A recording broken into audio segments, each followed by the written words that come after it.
तो ये हमारा हैंड आउट है, ये किसी ने भी किया नहीं होगा ये हैंड आउट, ठीक है। तो अब हम लोग स्टार्ट करेंगे ज्योमेट्री का पार्ट 1 और पार्ट 2, ठीक है।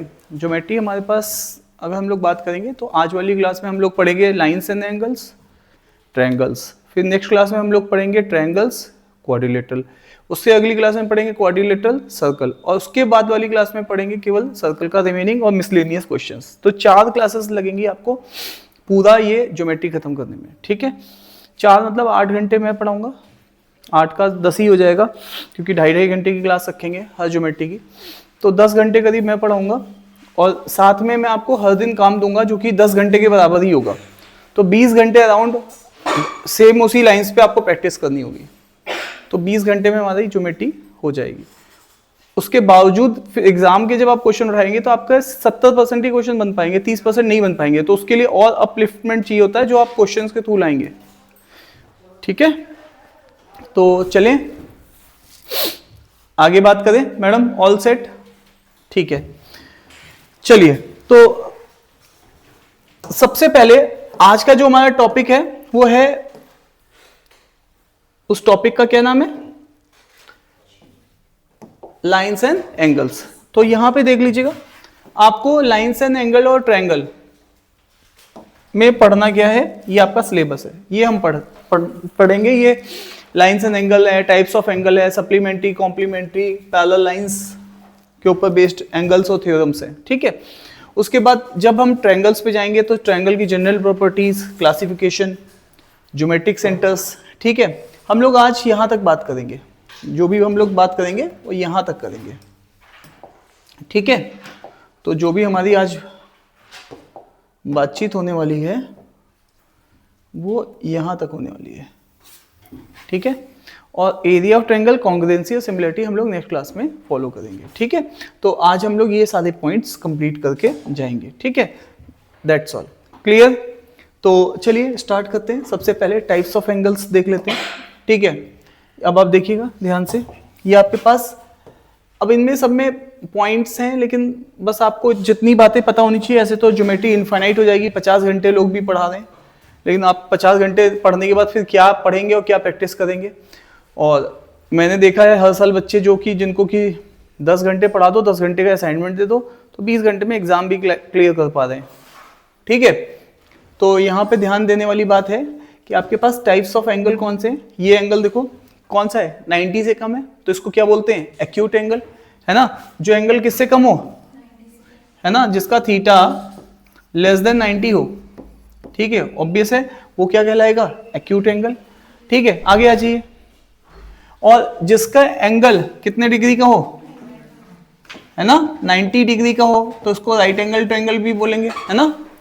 और ऑब्ट्यूज में ये एंगल कितना होगा, ठीक है, 90 से ज्यादा। और यहां पे रिफ्लेक्स एंगल हमेशा 180 से ज्यादा होता है, ठीक है।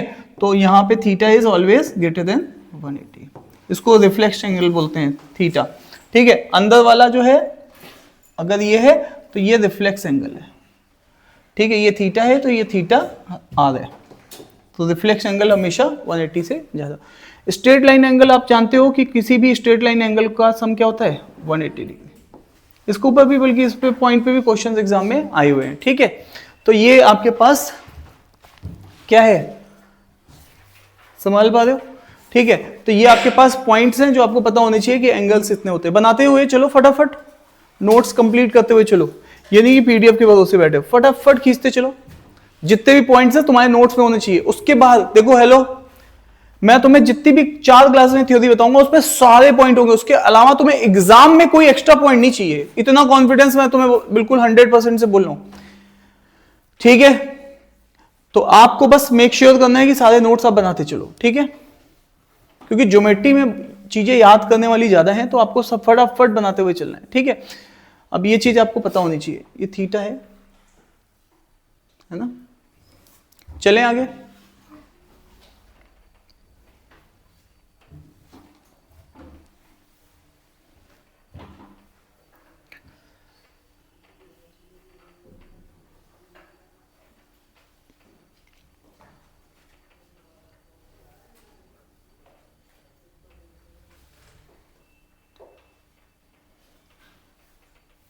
डन, चले भाई लोगों, ठीक है, नोट कर लिया सबने,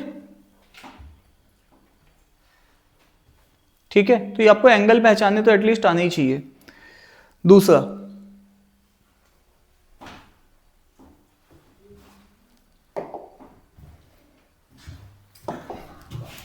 यहां देखिए, अब यहां पर जानबूझ के स्ट्रेट लाइन का एंगल है, ठीक है, स्ट्रेट लाइन का एंगल है। तो अब यहां पर अगर आप देखेंगे तो ये एंगल का सम क्या आएगा, a plus B plus C plus D का सम क्या आएगा 180, क्योंकि आपको बताया स्ट्रेट लाइन का जो भी एंगल का सम होता है वो 180 डिग्री। इसके ऊपर बैंक में भी क्वेश्चंस पूछे गए, एसएससी में भी पूछे गए स्ट्रेट लाइन एंगल के ऊपर, ठीक है। अब वापस आइए, यहां पर प्री में पूछे गए, ठीक है, और इनको जब सम कर लेंगे तो कोई भी पूरा एंगल कितना होता है 360। तो ये P Q plus R plus S, P Q R S है ना, आर एस, तो ये चार ही एंगल है ना, P Q R S T, T 5 angle है, तो पांचों एंगल का सम कितना हो जाएगा 360। तो इसको हम बोलते हैं कि फुल एंगल जो होता है वो 360 का होता है, एक पूरा सर्कल, ठीक है, बात सबको पता ही है, ठीक है। डन है या नहीं है, ठीक है। जैसे ये 180 इधर का घूम जाओगे तो 180 और, ठीक है। नेक्स्ट, तो ये नोट कर लिया आप लोगों ने, फटाफट नोट करते चलिए, फटाफट नोट करते हुए चलिए, ठीक है। इसमें बस वही पॉइंट है जो कि एग्जाम में पूछे से रिलेवेंट है। ऐसे तो ज्योमेट्री में बहुत सारी चीजें हैं, लेकिन आपको सारी चीजें वो मिलेंगी जो कि एग्जाम के लिए रिलेवेंट है, ठीक है। इसका जो एग्जाम में यूज होता है तभी हम इसको यहां पे देख रहे हैं। चलें आगे, डन।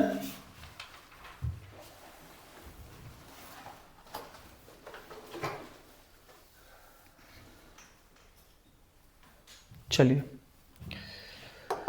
नेक्स्ट, अब आप यहां देखिए, जब भी दो लाइन एक दूसरे को इंटरसेक्ट करती है, जब भी दो लाइन एक दूसरे को क्या करती है इंटरसेक्ट करती है, तो उनको बोलते हैं एंगल्स फॉर्मेशन होता है उनके बीच में। तो एंगल्स फॉर्मेशन अगर ये है, अब देखो ये वाला एंगल अगर थीटा है तो ये भी एंगल क्या होगा थीटा, ठीक है। इसको बोलते हैं vertically opposite angle. Vertically opposite angle जब भी इंटरसेक्शन होता है ऑलवेज इक्वल होते हैं, ठीक है। अगेन अगर ये एंगल क्या है बीटा, तो ये भी एंगल क्या होगा बीटा, क्लियर है। तो जब भी दो लाइन इंटरसेक्ट करती है तो हमेशा ऐसा करते हैं, ठीक है, क्लियर है। अच्छा, अब दूसरी बात, यहां देखो perpendicular bisector of A line segment. देखो कभी भी परपेंडिकुलर बाइसेक्टर लाइन का नहीं हो सकता, क्योंकि लाइन इनफाइनाइट होती है। लाइन क्या होती है इनफाइनाइट, तो परपेंडिकुलर बाइसेक्टर हमेशा लाइन सेगमेंट का होता है। Line segment is a finite thing, ठीक है। तो लाइन सेगमेंट क्या होती है फाइनाइट। तो देखो ए बी एक क्या है, ए बी यहाँ पे क्या है एक लाइन सेगमेंट है, और उसके ऊपर हमने यहाँ पे पी क्यू क्या डाला है परपेंडिकुलर बाइसेक्टर। तो अब यहाँ पे परपेंडिकुलर बाइसेक्टर क्या करता है, इसको परपेंडिकुलर है इसके और इसको बाइसेक्ट भी कर रहा है, तो लाइन सेगमेंट के परपेंडिकुलर बाइसेक्टर। अच्छा, एक मजेदार बात और भी है, जब भी अगर ये परपेंडिकुलर बाइसेक्टर है तो उसकी पी से ए की दूरी और बी की दूरी, ये दोनों दूरियां क्या होंगी सेम रहेंगी। इस पॉइंट को भी हम लोग यूज करते हैं एक्चुअल में, ठीक है। अच्छा, और भी बात कर लो, अगर मैं यहाँ पे एक क्यू पॉइंट ले लूं और इसको मिला लूं और इसको मिला दूं, तो ये फिर से क्या होगा सेम। तो ऐसा नहीं है, किसी भी पॉइंट पे भी मैं परपेंडिकुलर बाइसेक्टर पे कोई अगर पॉइंट ले लूं तो उसकी एंड से दूरी क्या रहेगी सेम रहेगी। सो परपेंडिकुलर बाइसेक्टर है तो ये थ्योरम भी यूज में आएगी हमारे पास, ठीक है। तो ये बात ध्यान रखना, ठीक है। डन है, डन है। चलें आगे, हाँ क्या कहते हैं फिर से बोलिए। हाँ ये भी होगा, ये P है और ये Q है, तो और ये R है, तो AR is equal to RB, तब जाके ये कंडीशन है सेटिस्फाइड, ठीक है। नोट कर लिया ये दोनों चीजें, ठीक है। तो वर्टिकली अपोजिट एंगल और perpendicular bisector of A line segment, ये बात भी हमें पता होनी चाहिए। चलें आगे भाई मेरे, चल सकते हैं। अब यहां पे देख लीजिए, आपको ये भी बात बार बार यूज होती रहेगी कि कॉम्प्लीमेंट्री एंगल क्या है सप्लीमेंट्री। कॉम्प्लीमेंट्री पहले आता है या सप्लीमेंट्री, अल्फाबेट के वाइज से कॉम्प्लीमेंट्री हमेशा पहले आता है और सप्लीमेंट्री बाद में, इसीलिए कॉम्प्लीमेंट्री 90 को रिप्रेजेंट करता है और सप्लीमेंट्री बाद में आता है तो 180 को, है ना। तो ये वाला एंगल यहाँ पर, तो यहाँ पर सप्लीमेंट्री और कॉम्प्लीमेंट्री, तो अगेन अब मान लीजिए मैं यहां पर एक एंगल ले लूं 60 डिग्री, ठीक है, तो 60 डिग्री का कॉम्प्लीमेंट एंगल क्या होगा, जल्दी बोलो, तो कॉम्प्लीमेंट्री एंगल क्या होगा 30, सो दैट ये दोनों का सम क्या बनेगा, अरे हाँ या ना। इसी तरीके से सप्लीमेंट्री एंगल इसका क्या होगा 120, ताकि इन दोनों का सम कितना हो जाएगा 180 डिग्री। ठीक है, क्या मेरी बात समझ में आ रही है कि नहीं आ रही है? ठीक है, कुछ डाउट में लग रहे हो, जरा इसको बताओ, रिफ्लेक्शन ज्यादा लग रहा है अभी, ठीक है, ओके, चलिए डन। मैं गोरा अच्छा नहीं लग रहा था तुम्हें? लाइट आती है ना तो दिक्कत होता है। हाँ, इसलिए लगाइए चेहरे पे लाइट है कि मैं गोरा दिखूंगा, और तुम कहते मास्टर तुम गोरे रंग में अच्छे नहीं लग रहे। ठीक है, नहीं नहीं ठीक है। ये देखो इनका, देखो क्या सीधे ट्रम्प से बात हो रही है, मिसाइल गिराने जा रहे हैं क्या, मना कर रहे हैं? अच्छा, कंफर्म करते हैं जब भी गिरानी होती है ईरान पे। अच्छा, आते हुए भी, अच्छा चलो, और कुछ काम ले आएगा तो रोटी वोटी भी बना लिया को साथ में। ठीक है, इधर देखो 70 डिग्री, 70 डिग्री का कॉम्प्लीमेंट क्या है 20 डिग्री। अब तुम बताना सप्लीमेंट्री के साथ क्या बनेगा 110, क्योंकि इसका सम 90 होना चाहिए और इसका सम क्या होना चाहिए। देखो ध्यान से, अगर कोई एंगल थीटा है तो इसका कॉम्प्लीमेंट्री क्या होगा 90 माइनस थीटा, समझ रहे हो, ये थीटा है, और कोई एंगल सप्लीमेंट्री है तो 180 माइनस थीटा, ये वाली चीज बनेगी। अरे हाँ या ना, ठीक है, तो यहां पे ये वाली चीज तुम देख रहे हो, तो यहां पे ये 20 डिग्री है, तो ये यहां पे कितना हो जाएगा 110 डिग्री। ठीक है, डन है, चले आगे। 60 वाला फिर से बता दीजिए, पहले वाला। हाँ 60 वाला, 60 में क्या जोड़ूं ताकि मैं 90 बन जाऊं, बोलो 30, तो 30 इसका कॉम्प्लीमेंट एंगल है। मतलब 120 ऐसा है, चलिए इसमें बताइए। मेरा फोन कहाँ चला गया यार, चाहिए आपका जय भैया, हाँ सही कह रहे हैं। इनका फोन देख के मुझे याद आ रहा है, देखो फोन नहीं छोड़ी लड़की, मैंने कहा मैं भी पकड़ ही लेता हूँ, पूरी क्लास में मैं भी पकड़ गई फोन। देखो लड़की मतलब कसम से बिल्कुल है ना, कुछ बच्चों की ऐसे दिखाते हैं ना रील, जिनको आदत होती है रात में भी ऐसे ऐसे किया करते हैं, ऐसी वाली हो गई। चलो भैया मान लेते हैं इनकी बातें, मास्टर जी हम तो सुधरेंगे नहीं, आप ही सुधर जाओ, तो यहाँ पे ही हो गया। ठीक है, चलो डन है ना यहाँ तक। चलो फोन भी आ गया इसी वजह से। देखो अगर ये एंगल x है, अब तुम बताओ तुम्हारी आंखें सब सही चल रही है, अब बताओ ये x है तो ये एंगल कितना होगा x प्लस 90। वाह बेटा वाह, 90 माइनस एक्स, अरे क्या गोली मार दी जाती है ऐसे, अरे नहीं सीधे गोली। अब बताओ इसको क्या बोलेंगे, क्यों, क्योंकि भैया इसका और इसका सम 90 बनता है, तो इसका सम 90 बनता है, तो इनको सम करोगे तो x से माइनस एक्स कैंसिल हो जाएगा।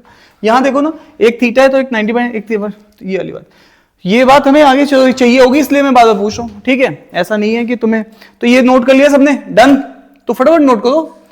यहां देखो लिखा भी हुआ है 90 सम और 180 सम। ठीक है, चले जवानों,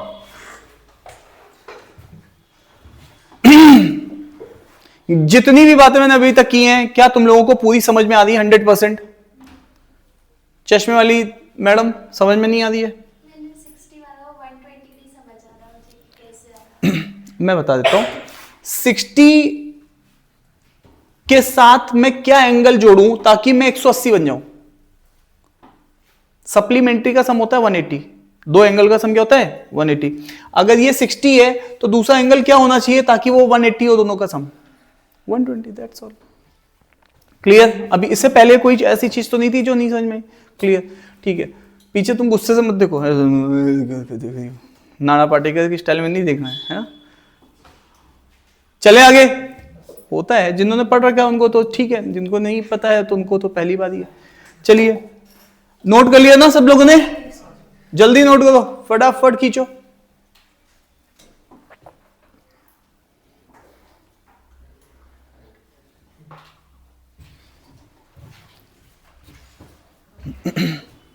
इसीलिए ये सब थ्योरी लिखवा रहा हूं, देखो इसीलिए पीपीटी पे लेके आया हूं, ताकि मुझे लिखने का कोई टाइम नहीं हो, मैं केवल समझाऊंगा और आपको नोट करना है और बस दैट्स ऑल। बस उतनी थ्योरी बस आपको ध्यान रखनी है अगली क्लास में आने से पहले, ठीक है।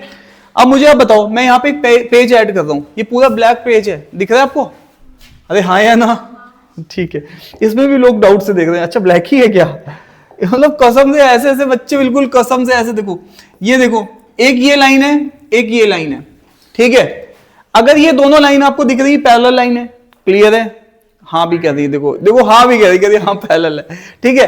पैरेलल लाइन कभी भी मिलती नहीं है, और ये देखो आगे जाके अगर हम एक्सटेंड करेंगे तो इंटरसेक्ट कर रही है, ठीक है। तो वापस आइए यहां पर, हाँ जी, पैरेलल लाइंस कभी मिलती हैं नहीं, है ना? तो रेल की पटरी है ना, ठीक है। अब वापस आइए यहां पर, अगर आप देखोगे ध्यान से, अगर मैं एक ऐसे लाइन खींच दूं, देखो ध्यान से, कैसे खींच दूं? कोई भी एक लाइन खींच दूं, हाँ ऐसे लाइन खींचती, तो इसको ट्रांसवर्सल बोलते हैं। क्या बोलते हैं? ट्रांसवर्सल। अब मुझे आपसे बात सुननी है, ये एंगल अगर ए है तो ये बी है, ये सी है, और ये क्या है? डी। ये ई है, ये एफ है, और ये क्या है? जी, और ये क्या है? एच। है या नहीं है?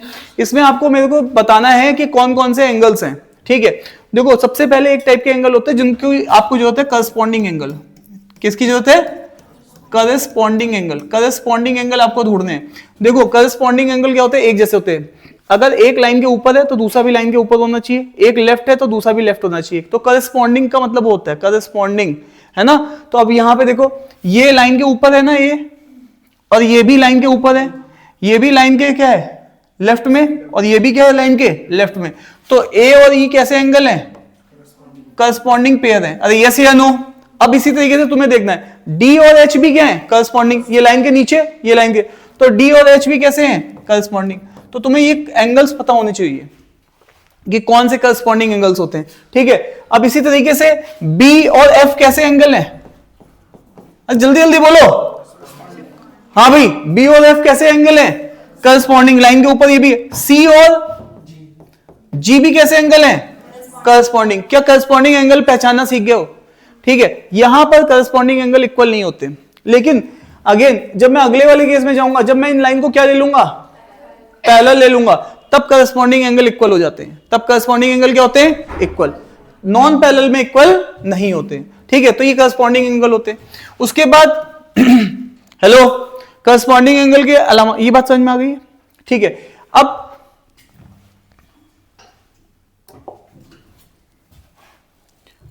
Vertically opposite angle, corresponding angle. तो वर्टिकली अपोजिट एंगल तो तुमने लोगों ने देख ही लिया था अभी थोड़ी देर पहले, है ना।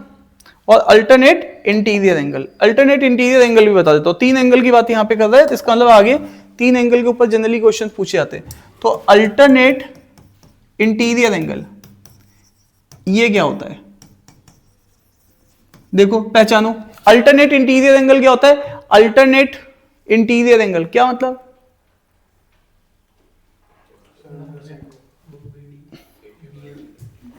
कौन से बताओ? अल्टरनेट हो और इंटीरियर हो। अल्टरनेट मतलब एक लेफ्ट में हो तो दूसरा, और अल्टरनेट का मतलब ये हो गया ना, ठीक है। इंटीरियर मतलब लाइन के अंदर, है ना। तो डी के साथ, तो डी और एफ वाला अल्टरनेट इंटीरियर एंगल बना दे, ठीक है। इसी तरीके से सी के साथ ई क्या बना दे? सी के साथ ई क्या बना दे? देखो इंटीरियर लाइन के अंदर है, और एक अल्टरनेट मतलब एक लाइन सेगमेंट के लेफ्ट है तो दूसरा लाइन सेगमेंट के राइट। क्या भाई ये बात समझ में? अल्टरनेट का ये मतलब हो गया, ठीक है। करस्पॉन्डिंग मतलब सेम साइड, अल्टरनेट मतलब एक लेफ्ट है तो दूसरा राइट, ठीक है। तो ये अल्टरनेट इंटीरियर एंगल की बात हो गई, डन है। अच्छा, इसके अलावा भी अगर आपको मैं पूछ लूं, इसमें लिखा नहीं है लेकिन मैं लिख देता हूं, अल्टरनेट एक्सटीरियर एंगल। ये आपको सब पहचानने में आने चाहिए। अल्टरनेट एक्सटीरियर एंगल, इनको कैसे पहचानोगे मेरे लाले? हाँ, अब एक्सटीरियर मतलब लाइन के बाहर हो, लाइन के क्या होने चाहिए? बाहर। तो एक ए है तो दूसरा, एक बी है तो दूसरा, है ना। तो ए के साथ जी और बी के साथ एच, है या नहीं है? तो ये तुम्हें पहचानना आ गया है। हाँ, अब मैं तुमसे फिर से बोल रहा हूं, अगर लाइन पैरेलल हुई, ये सब एंगल आपस में क्या होंगे? इक्वल। ये सब एंगल के पेयर आपस में क्या होंगे? इक्वल। तो यहां पर इक्वल के लिए ये हिसाब किताब चलता है। समझ में आ रही है नहीं आ रही है? तो एंगल्स इक्वल हैं, अरे हाँ या ना? अच्छा जी, अब एक और भी होता है जिसको हम लोग बोलते हैं को इंटीरियर एंगल। ठीक है, को इंटीरियर एंगल कौन से होते हैं? इंटीरियर मतलब लाइन के फिर से अंदर है, और को मतलब एक ही साइड है। तो यहां पे डी और ई कैसा पेयर बनाएगा? को इंटीरियर एंगल का। और इसी तरीके से सी और एफ कैसा पेयर बनेगा? को इंटीरियर एंगल का बनेगा। ठीक है, अरे यस या नो? देखो वो एंगल लाइन पैरेलल होने पे इक्वल होंगे। जब L1 पैरेलल होगी L2 के, तब जाके ये कंडीशन है। अभी तो पैरेलल नहीं है तो इक्वल है। इक्वल है या नॉट इक्वल है? अभी इस कंडीशन में अभी ये क्या है? Not equal. क्योंकि L1 पैरेलल नहीं है किसके? L2 के। समझ में आ रही है नहीं आ रही है? अच्छा, को इंटीरियर एंगल क्या होते हैं? इनका सम हमेशा क्या होता है? 180। सम क्या होता है इनका? 180। और यही काम किसके साथ होता है? को एक्सटीरियर एंगल के साथ। सर, को एक्सटीरियर एंगल का क्या हिसाब किताब है? बोलो भाई, को एक्सटीरियर एंगल का तो हाँ बिल्कुल सही, ए और एच, और साहब बी और जी। तो बी और जी का भी डन है क्या? तो ये हमारा हमेशा हिसाब किताब चलता है। ठीक है, समझ में आ रही कि नहीं आ रही? हाँ या ना? इनका सम कितना होता है? 180 डिग्री। क्या ये मेरी बात आप तक पहुंच पा रही है? बोलो, क्या तुम्हें एंगल पहचानने आ गया? अच्छा, वर्टिकली अपोजिट एंगल कौन से? ए और सी, बी और डी। वर्टिकली अपोजिट एंगल के लिए कोई कंडीशन नहीं है, वर्टिकली अपोजिट एंगल। ठीक है, अरे हाँ या ना? अरे यस या नो?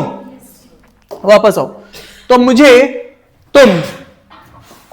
तुम मुझे यूं भुला ना पाओगे, ये तो तुमने सुना ही होगा। ठीक है, तो अब यहां पे देखो, ये सब कहने की बातें हैं, ये सब कागजी बातें। तुम मुझे यूं भुला ना पाओगे, जय भैया को बुला के पूछ सकता हूं मैं कि भुला दिया या नहीं भुला दिया? बताओ, बताइए। ये मैंने बनाया, बताइए वर्टिकली अपोजिट एंगल कौन कौन से? जल्दी जल्दी बोलते जाओ।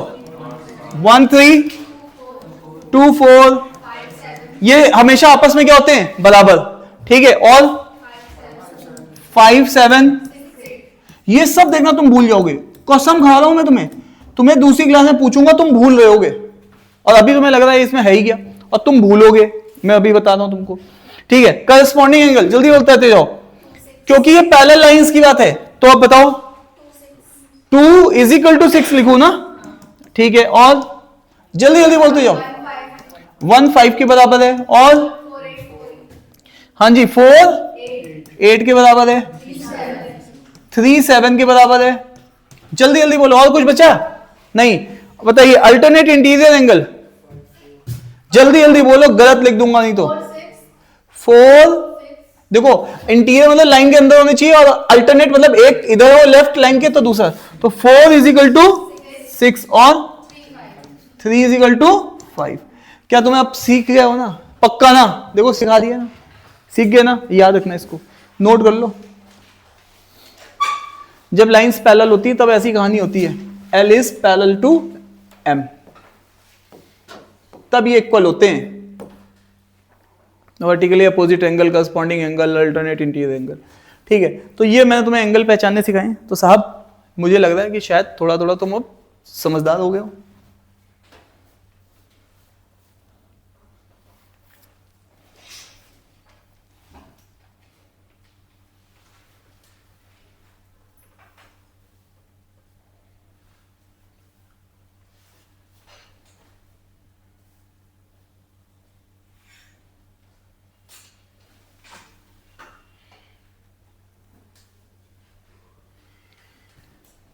डन? तो नोट करो फटाफट।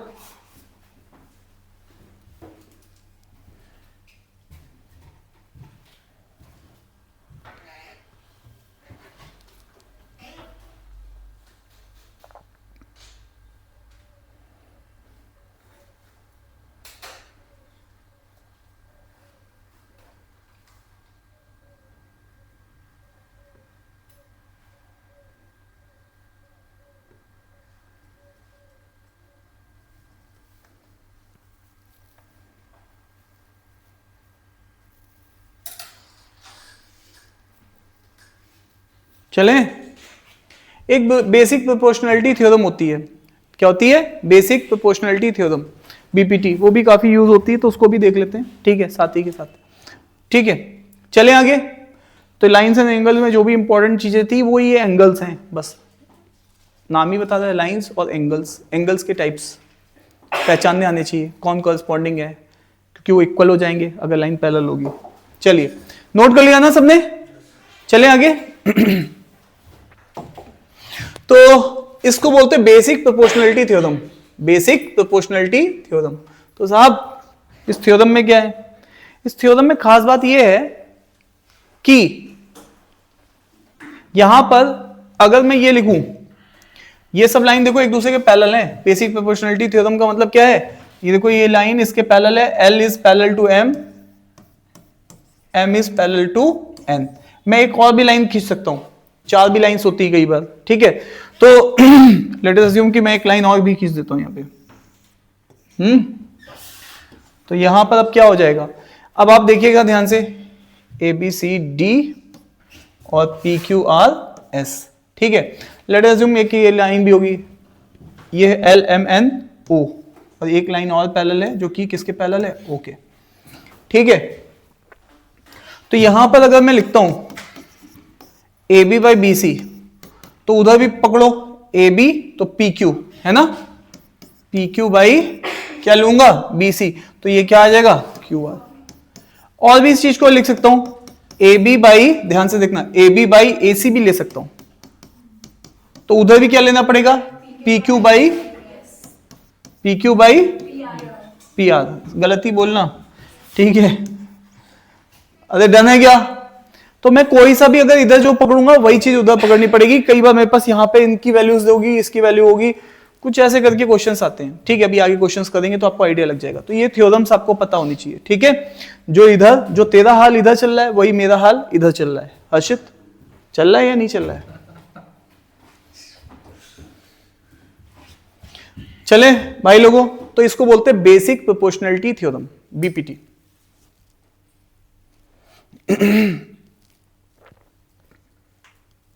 चलें,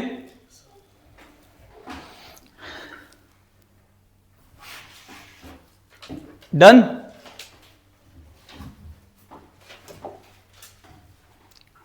बीपीटी खत्म, क्या स्टार्ट? ट्रायंगल। तो बेसिक प्रोपोर्शनलिटी थ्योरम में एक मिड पॉइंट थ्योरम भी है, वो हम लोग क्वेश्चंस के साथ ही सीख लेंगे, वहां पे मिड पॉइंट थ्योरम क्या है, ठीक है। तो चलो पहले मैं तुम्हें ट्रायंगल से चलने से पहले कुछ इसके ऊपर क्वेश्चंस करा दूं। अरे बोलो भाई, कुछ क्वेश्चंस हो जाएं। अरे ट्रायंगल की थ्योरी स्टार्ट करने से पहले कुछ क्वेश्चंस हो जाए ना। अरे थके हुए लोगों को कुछ क्वेश्चन हो जाए ना। अरे अभी भी देखो कसम खा के बैठे हैं कि बोलेंगे नहीं कुछ।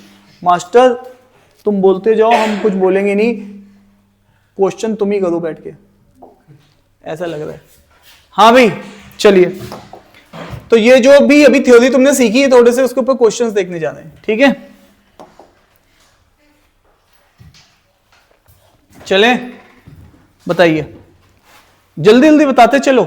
मैं हर क्वेश्चन में तुम्हें टाइम दे रहा हूं 2-2 मिनट का, कि तुम खुद से ट्राई करोगे, और तुम्हें कसम है कि ट्राई करना है, क्योंकि थ्योरी बस जितनी पढ़ाई उतनी ही लगेगी।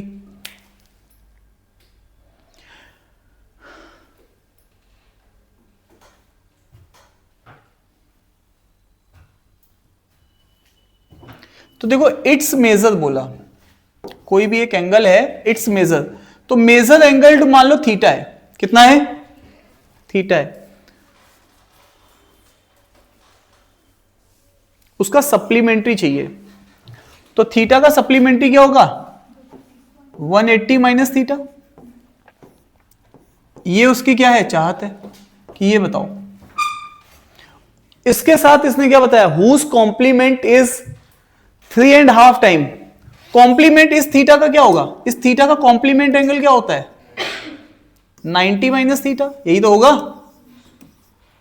और ये जो इसका कॉम्प्लीमेंट है, किसका?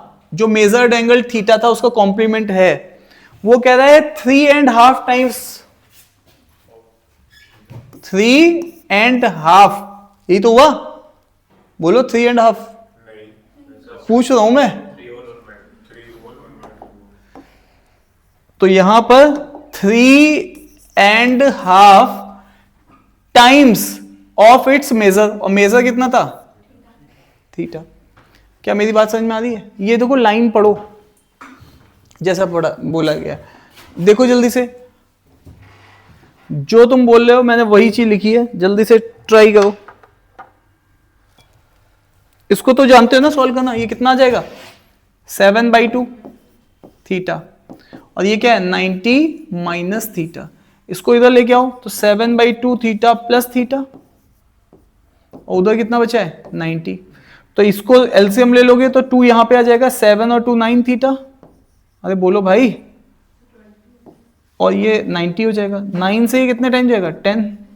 तो थीटा कम्स आउट टू भी कितना आ जाएगा? 20 डिग्री।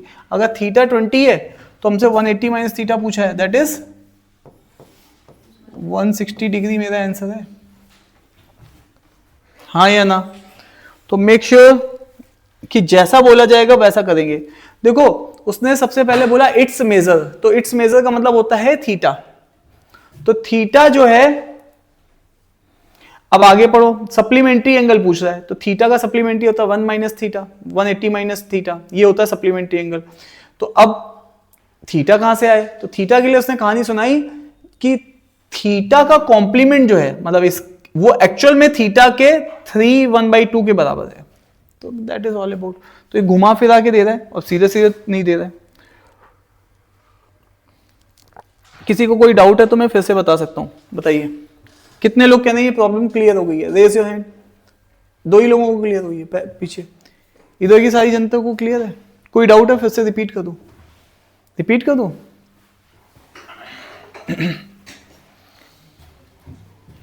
चलो एक काम करते हैं, पहले ये वाला सेकंड वाली प्रॉब्लम को सॉल्व करते हैं, फिर उसके बाद मैं इसको फिर से रिपीट कर दूंगा। सेकंड वाली एक बार ट्राई करो। Complementary and supplementary angles of an angle. मुझे बताओ ऑफ एन एंगल, जब कोई एंगल नहीं पता तो उसको क्या मान लोगे? थीटा। सर नहीं पता तो एक्स भी मान सकते हो। किसी एंगल का कॉम्प्लीमेंट्री, मान लो एक्स एंगल है तो उसका कॉम्प्लीमेंट्री क्या होगा? 90 माइनस एक्स, और सप्लीमेंट्री क्या होगा? 180 माइनस एक्स।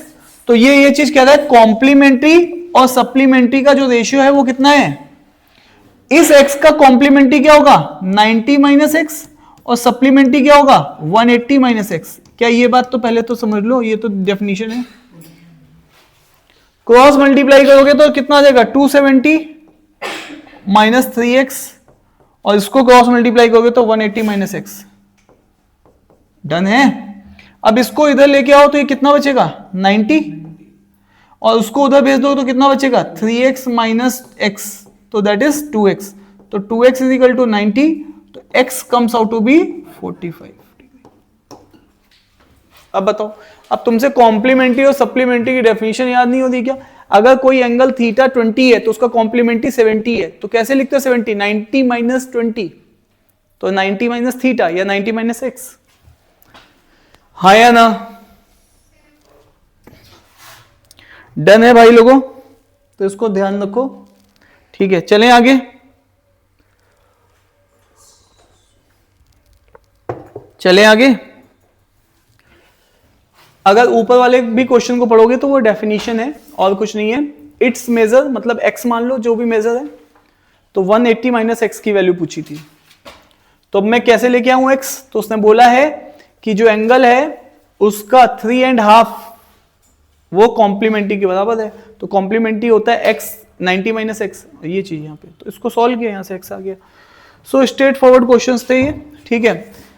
अब आपको आने चाहिए। ये कॉम्प्लीमेंट्री सप्लीमेंट्री के ऊपर जो क्वेश्चन पूछ सकते हैं वो इस तरीके से पूछे जा सकते हैं, ठीक है। जो प्योरली कॉम्प्लीमेंट्री और सप्लीमेंट्री के ऊपर बेस्ड क्वेश्चंस होंगे, ठीक है। चलिए, नोट कर लिया ना सबने? नोट कर लिया या नहीं किया? फटाफट नोट कर लो। तुम्हें समझ में आया? फिर से पहली वाली प्रॉब्लम रिपीट कर दूं? क्या कह रही है? हेड डाउन करवा दूं इनका? नहीं। अच्छा, आप उधर शिफ्ट हो जाओ कहीं, इधर थोड़ा सा शीट इधर कर लो, खिसका लो अपनी seat. Done.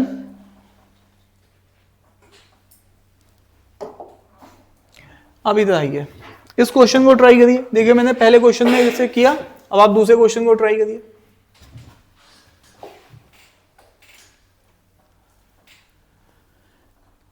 Lines L1 L2। तो कुछ नहीं, ज्योमेट्री में कई बार विजुअलाइजेशन का गेम है। तो लाइन L1 बनाओ, ठीक है, और L2 बनाओ, कुछ भी अपनी तरफ से बना दें, देखेंगे हो सकता है गलत हो जाए सही हो जाए। वो मीट कर रही है किसी पॉइंट पे, P पॉइंट पे। The 4 angle that are formed are in order ABCD। तो ये 4 एंगल बन रहे हैं, ये A है, ये B है, ये C है और ये एंगल D है। यही बनेंगे 4 angle. What is the measure and type of angle ABCD, है ना।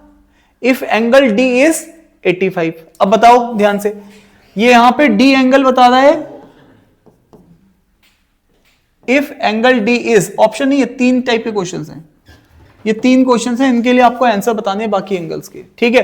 तो अब वो क्या चेक करना चाहता है कि आपको क्या पता है कि D और B बराबर है।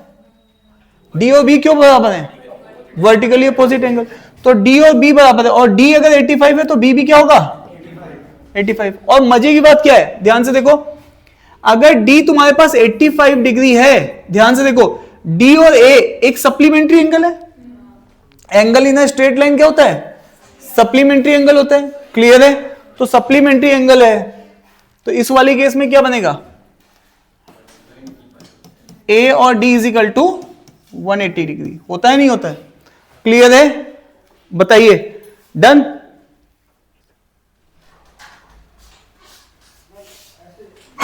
आज कोई बच्चा है,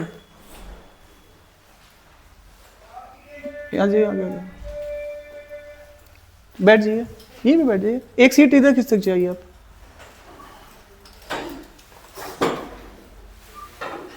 ठीक है, एंगल इन स्ट्रेट लाइन क्या होता है, हम लोग जानते हैं कि कोई भी एंगल स्ट्रेट लाइन में कितना होता है 180 डिग्री।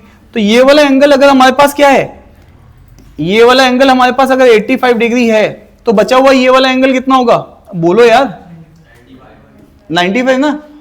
85 में क्या जोड़ूं 95, तो क्या बन जाऊंगा मैं 180। तो यहां से A की वैल्यू आ गई है, A की वैल्यू कितनी आ गई है 95, और A अगर 95 है तो P भी ये क्या है ABC, अच्छा इंटरसेक्शन पॉइंट था, तो एंगल C भी क्या हो जाएगा 95, क्योंकि वर्टिकली अपोजिट एंगल है। अरे हाँ ना तो बोलो।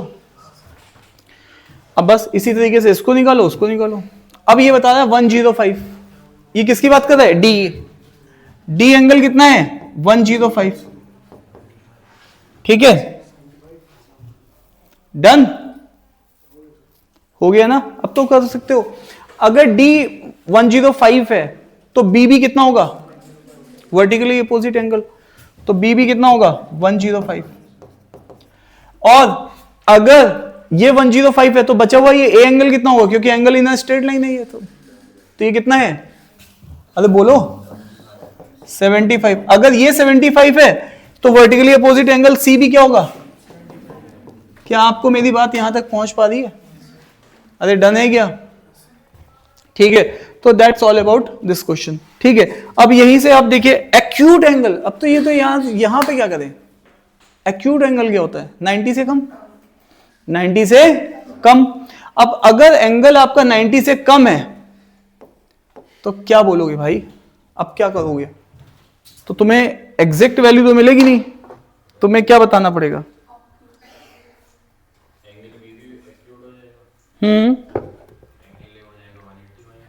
हाँ, तो तुम्हें बस यहां पे ये कमेंट करना है कि एक्यूट है तो दूसरा वाला एंगल क्या बनेगा, तो बस दैट्स ऑल। तो अब यहां पे देखो तुम्हें किसके बारे में दिया हुआ है, एंगल डी के बारे में। एंगल डी कैसा है, एक्यूट। जो एंगल डी का जो तेरा हाल है वो मेरा हाल है, अरे हाँ या ना, जो तेरा हाल है वो, तो डी किसके बराबर हो जाएगा बी के, और ये दोनों ही क्या हो जाएंगे एक्यूट। और angle in a straight line, अगर ये वाला एंगल देखो ध्यान से, अगर ये एंगल एक्यूट है तो दूसरा वाला क्या होगा ऑब्ट्यूज। सो जो ए होगा वो क्या बन जाएगा ऑब्ट्यूज, अरे हाँ या ना। ये एंगल देखो अगर ये 85 से कम है तो देखो ये 95 है, क्योंकि ये क्या है ऑब्ट्यूज। तो एंगल ए भी क्या है ऑब्ट्यूज, तो एंगल सी भी क्या होगा ऑब्ट्यूज। तो ये तुम्हें कमेंट मार देते यहाँ पे, और बचपन से सिखाया गया हमें कि हमें कमेंट नहीं मारना किसी ऊपर, लेकिन हम यहाँ पे कमेंट मार रहे हैं, ठीक है। नोट कर लिया क्यों साहब, ठीक है, तो नोट डाउन कर लीजिएगा। सो दैट इज ऑल अबाउट, अभी तक तुमने क्या यूज किया, वर्टिकली अपोजिट एंगल और angle in a straight line. तो वही जो दो कॉन्सेप्ट सीखे थे बस वही यूज कर दो, ठीक है। चलें आगे। इस क्वेश्चन को देखो, तुम्हें मैंने एंगल का पूरा ज्ञान दिया हुआ है कि कौन एंगल करस्पॉन्डिंग है, कौन एंगल अल्टरनेट इंटीरियर है, कौन अल्टरनेट एक्सटीरियर है, सारी बातें तो तुम लोग जान रहे हो। थोड़े थोड़े तुम लोग मुझे समझदार लग रहे हो। आ जाओ,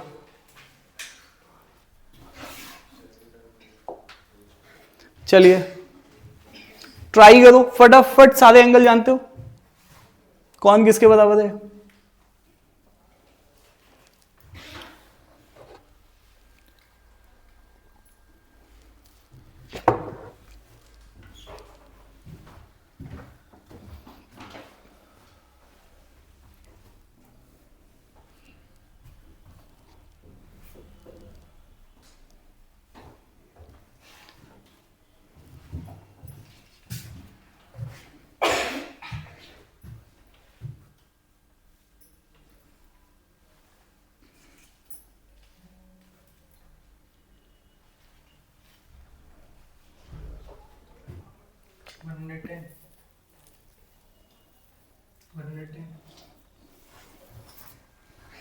देखते हैं, आप बोले 110 है ना।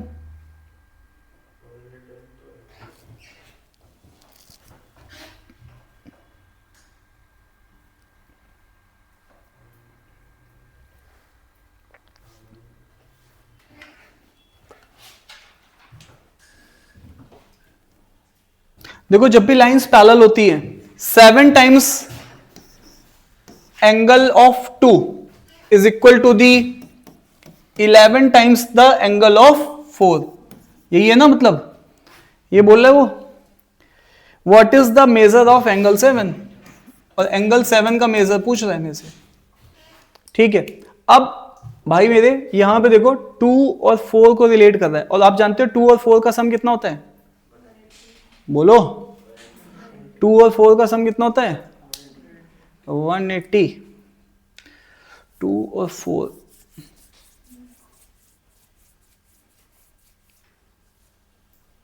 चले, तो जैसा कि आप जानते हो एंगल 2 प्लस एंगल 4 का सम होता है 180 डिग्री। हाँ देखो, तो एंगल 2 यहां से कितना हो जाएगा, एंगल 2 जो है वो 11/7 हो जाएगा। अरे ये 7 तो वैल्यू है ना 11, तो ये क्या हो जाएगा एंगल ऑफ 4। कुछ लोगों को ये बात नहीं समझ में आ रही है। देखो भैया, अगर नहीं समझ में आ रही है तो मैं तुम्हारे समझाने के लिए मैं इस एंगल को, एंगल जो 2 है इसको मैं x मान लेता हूँ। जैसे कि अभी किसी भाई ने मुझे जो बोला है सर x मान लो, तो जनता समझ नहीं पाएगी, ठीक है। और यहां पर इसको y मान लेता हूं, ठीक है, तो ये एंगल y हो गया, यही है ना। तो x की वैल्यू कितनी हो जाएगी 11/7y, ये तो मतलब है। और x और y एक लाइन पे एंगल है, तो एंगल इन स्ट्रेट लाइन क्या होता है 180 डिग्री। सो मैं यही चीज आपको बताया था एंगल के फॉर्म में, तो x plus Y is equal to 180 degree. Now x is equal to 11/7y plus Y is equal to 180।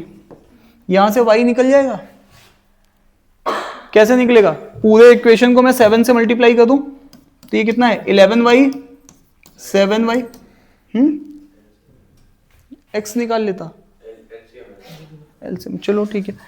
तो यहां पर ये कितना हो जाएगा 180 इंटू 7, तो ये कितना हो जाएगा 18, और ये कितना है 180 इंटू 7, तो 18 से कितने टाइम 10 टाइम, तो y कम्स आउट टू भी कितना 70। y की वैल्यू 70 है और उसने मुझे 7 की वैल्यू पूछी है। अब ध्यान से सुनना, हेलो, ये मेरी वैल्यू 70 है ना, अरे बोलो यार, ये वैल्यू मेरी क्या है, मैं लेके आया हूं ना, इसको निकाला है मैंने 70। अगर ये वैल्यू 70 है, अब ध्यान से सुनना, तो मेरी ये वाली वैल्यू देखो ध्यान से, ये y वाला एंगल है तो ये भी तो स्ट्रेट लाइन एंगल है, तो ये बचा हुआ कितना हो जाएगा, अरे 180 माइनस 70 कितना हो जाएगा 110। और जो ये एंगल है वही एंगल ये है, क्योंकि ये करस्पॉन्डिंग एंगल है। करस्पॉन्डिंग एंगल क्या होता है, जो लाइन के नीचे है वो भी लाइन के नीचे है, और लाइन के लेफ्ट है तो लाइन के लेफ्ट है। So that is corresponding angle are equal in the case of parallel lines. अरे जवानों, कुछ थोड़ा आ रहा है दिमाग में? ठीक है, तो यहां पर ये एंगल तुमने मुझे गलत बताया था, किसने बताया था? यहां पे आंसर क्या आ रहा है? हाँ भाई, एंगल 7 कितना आ रहा है? अच्छा सॉरी 110, हाँ 110, ठीक है। तो आप लोगों ने मुझे 70 बोला था, कसम से देख लो। चले आगे। तो साहब यहां तक हम लोगों ने बातचीत कर ली है कि ये क्वेश्चन हमारा यहां तक हो जाता है। चलें,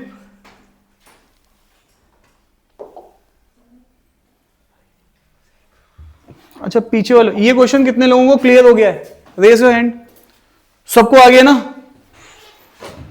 हमारी क्लास में कुछ लोगों जिनको नहीं समझ में आया, मैंने बोला है स्टडी रूम में बैठ के जाया करो, ठीक है। वापस आओ, इस क्वेश्चन को ट्राई करो, इस क्वेश्चन को ट्राई करो, फटाफट इसकी वैल्यू लेके आओ। तुम्हें आ गया था? yes, आपको? तुम्हें आया ना पिछला वाला क्वेश्चन? नहीं नहीं, नहीं, नहीं, नहीं। कसम खाओ, अपनी कसम खाओ। तुम्हें आया था पिछला वाला क्वेश्चन? नहीं आया ना? पिछला वाला क्वेश्चन आ गया तुम्हें? चलो तुम्हें बता देता हूँ, थोड़ा इधर हो जाओ। कहाँ पे है क्वेश्चन? कहाँ? क्वेश्चन ही नहीं नोट किया, शाबाश। इधर देखो, क्या बताया था? ये वाला एंगल 2 है ना, इसको मैंने x बोला। ये वाला एंगल क्या है? 4। तो एक्चुअल में क्या लिखा हुआ है? 7x = 11y। ये एंगल एक स्ट्रेट लाइन पे है, तो 2 और 4 का सम कितना होता है? 180 डिग्री। तो ये x है, ये y है, x y का सम 180। x और y का रिलेशन भी है, तो एक साइड x को ले जाओ, तो ये कितना हो जाएगा? अब उठा के ये वाली चीज़ x की वैल्यू, क्योंकि दोनों इक्वेशन एक इक्वेशन है ना, तो वेरिएबल भी एक ही बनाना पड़ेगा, इसीलिए x की जगह क्या लिख रहे हैं? y। 11/7y प्लस y 180, यहाँ से y आ गया। y कितना निकला था? 70। अब बताना, ये हमने y माना था, ये 70 है, तो ये एंगल कितना हो जाएगा? क्योंकि ये एंगल इन स्ट्रेट लाइन 110 है ना, क्योंकि ये सम कितना होता है? 180। ये 70 है, तो बचा हुआ क्या होगा? 110, तभी तो 180 बनेगा, ठीक है। अब करस्पॉन्डिंग एंगल सीखा था कि जो ये है वही ये है, तो ये पूछा हुआ था इसने, हाँ या ना? तो इसके लिए तुम्हें एंगल पहचानने बस। आ गया क्या? तो मेक श्योर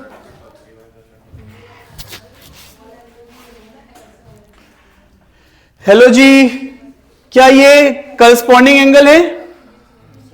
अरे क्या ये करस्पॉन्डिंग है? ये लाइन के ऊपर, ये लाइन के ऊपर, ये लाइन के राइट, ये भी लाइन के, तो ये इक्वल है। x + 48। अच्छा हाँ, ये कब इक्वल हो सकते हैं? जब लाइंस क्या हो? पैरेलल। उसने लाइंस पैरेलल बोली हुई है, उसने लाइंस क्या बोली हुई है? a और b लाइंस क्या है? पैरेलल है, और लाइन c और d भी क्या है? आपस में पैरेलल है, तभी जाके एंगल बराबर होते हैं। तो यहां पे x + 48 = 3y + 24 है या नहीं है? जवानों अब क्या करेंगे? बोलो। हाँ, x और y की एक वैल्यू आ चुकी है। अच्छा जी, पहले हम ये तो x की वैल्यू इक्वल होंगी ना? कौन सी x की वैल्यू? हाँ हाँ, बिल्कुल सही कह रही मैडम। इससे ये तो ये भी मेरी ऑब्जर्वेशन है, और दूसरी ऑब्जर्वेशन क्या है मेरी? हेलो, दूसरी ऑब्जर्वेशन क्या है? ध्यान से देखो,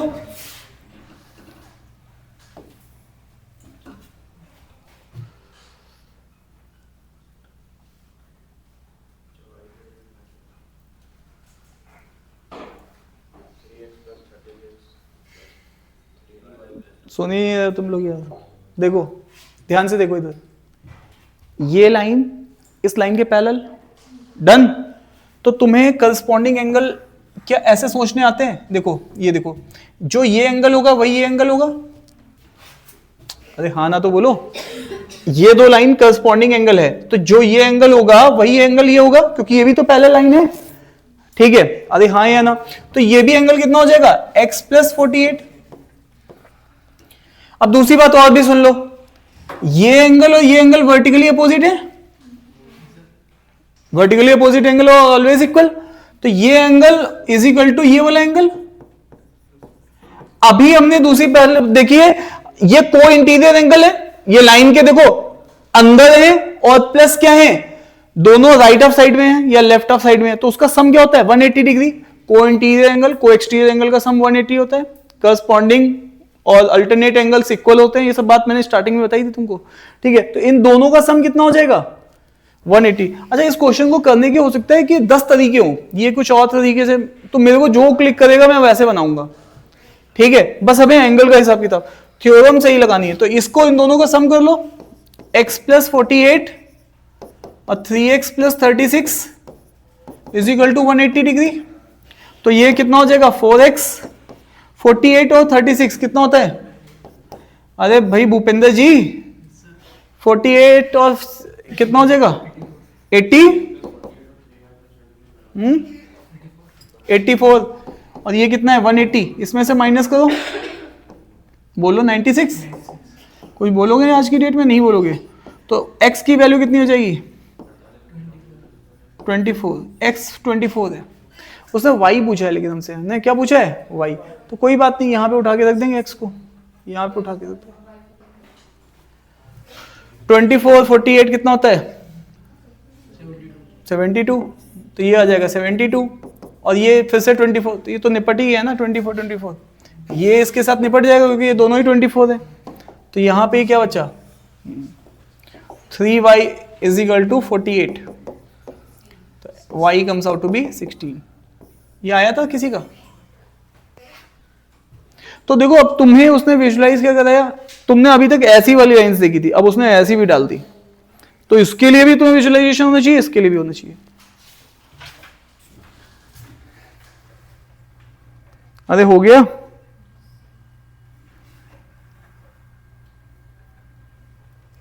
चलें आगे। कितने लोग कहने सर फिर से रिपीट कर दो, आ गया समझ में आपको? आपको कितना आया था तुम्हारा? वो नहीं, कितना आया था पहले, तुम्हारा आंसर कितना आया था? यही आया था, जल्दी निकाल दिया था ना तुमने, इसलिए पूछे। जल्दी वाले ज़्यादा जल्दी पहुंच जाते हैं। पीछे वालों तुम्हारा कुछ समझ में आया नहीं आया? नहीं, पीछे की जो बल्ब हैं जल रहे हैं नहीं जल रहे हैं? बता ही नहीं रहे। तो मेक श्योर देखो, आपने हो सकता है किसी और एंगल को माना हो, है ना। तो हमें तो बस वो एंगल्स ध्यान रखने हैं जो करस्पॉन्डिंग एंगल्स इक्वल होते हैं, को इंटीरियर सम 180 होता है, बस यही एप्लीकेशन। अगर तुम्हें ये याद है तो तुम ले आओगे इसका आंसर। बड़ी मासूमियत की नजर से देख रही हो, क्या तुम्हें समझ में नहीं आ रहा है क्या? देख लूंगी मैं बाद में। चलो ठीक है, इसको क्वेश्चन को देखो, ये बीपीटी है, बेसिक प्रोपोर्शनैलिटी थ्योरम अभी बताई थी ना, जो तेरा हाल वो मेरा हाल। अगर इधर ईएफ लिया है और ईजी लिया है तो इधर एच आई और एच जे लेंगे, रेशियोज इक्वल होते हैं।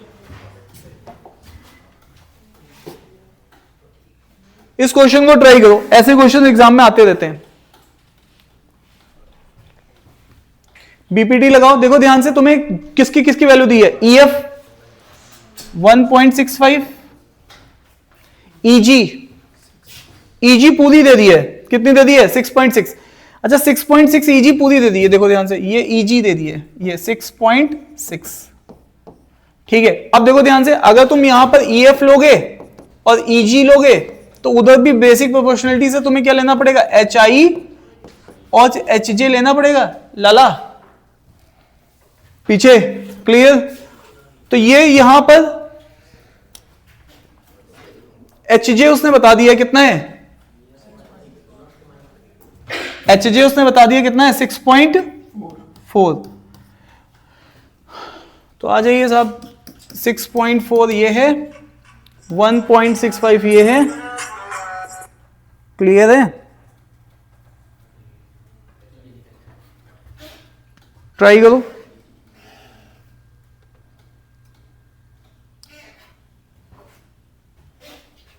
हो गया?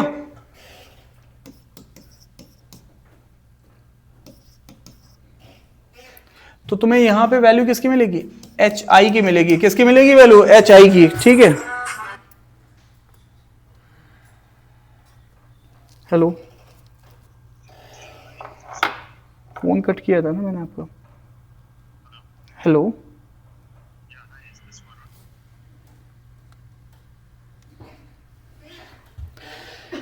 भी समझ नहीं आता। हाँ जी, इधर देख लो, 6.6 इंटू 6.4 डिवाइडेड बाई 1.65, यही है ना। चलो अब इसको देखो, एच आई निकालिए यहां से, इसको सॉल्व करना पड़ेगा आपको।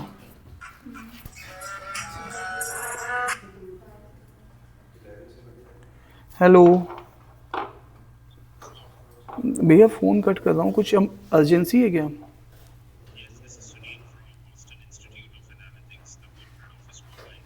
मैं अभी बात करूँगा आपसे 12 बजे के आसपास ना, 12:30 1 बजे, ठीक है जी।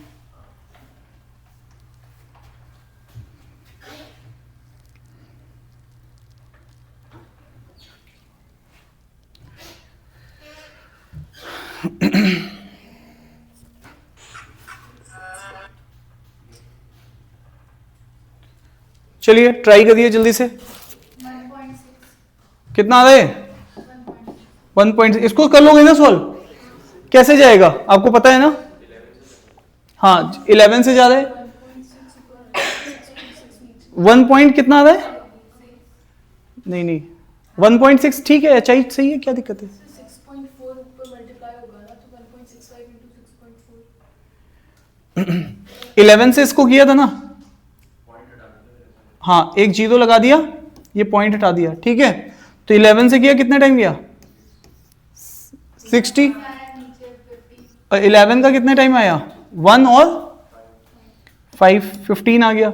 और ये 15 से कितने टाइम? 4 टाइम, यही तो है ना। ऐसे नहीं होगा सर, ये 6.6 HI is equals to 1.65 into 6.4। अरे एक मिनट, तुम लोगों को एक कैलकुलेशन दी करके दे दो, नहीं दे दो, मैं ही करूं इसको। इसका फाइनल आंसर बोलो ना मुझे, जल्दी बोलो, इसका फाइनल आंसर कितना है? 1.6। अब आप ये मना कर रहे हैं कि ये नहीं आ रहा है। नहीं सर, आपने लिखा था। आप हाँ 1.6 गलत लिख दे। आपने लिखा गलत है, कैलकुलेशन कैसे करनी है वो। ये गलत लिखा हुआ है। नहीं, अभी जब आपने लिखा था, जब आप किया अच्छा वो क्रॉस मल्टीप्लाई कर, वो एक्चुअली में बार बार फोन आ रहा है ना, सॉरी फॉर दैट। अब इधर देखो ध्यान से, यहां पर H I is equal to कितना हो गया? 1.6। तो तुम्हें पता है ये चीज 1.6 है, तो बची हुई चीज क्या होगी? डिफरेंस कर दो। अरे आ जाएगी, नहीं आ जाएगी? ये कितनी है? 1.6। तो इसमें से 1.6.4 में से 1.6 माइनस कर दो, कितना आ जाएगा? 4.8। तो ये वैल्यू आ जाएगी 4.8, किसकी? आईजे की। और उसने आईजे ही तो पूछा है, दैट्स ऑल। तो स्ट्रेट फॉरवर्ड क्वेश्चन था। इसमें क्वेश्चन और अच्छे बनते हैं, मतलब ये बेसिक क्वेश्चन है, इसको देख लो, समझ में आ रही है नहीं आ रही है? तो ये it is BPT, basic proportionality theorem. कई बार आप ऐसा भी ले सकते हो, P R by R T, तो इधर भी लेना पड़ेगा एच आई बाई आई जे। तो that is basic proportionality theorem. जैसा इधर लोगे वैसे ही इधर लेना पड़ेगा, ठीक है। तुम्हें कुछ समझ में आ रहा है कि नहीं आ रहा है? ये आ गया।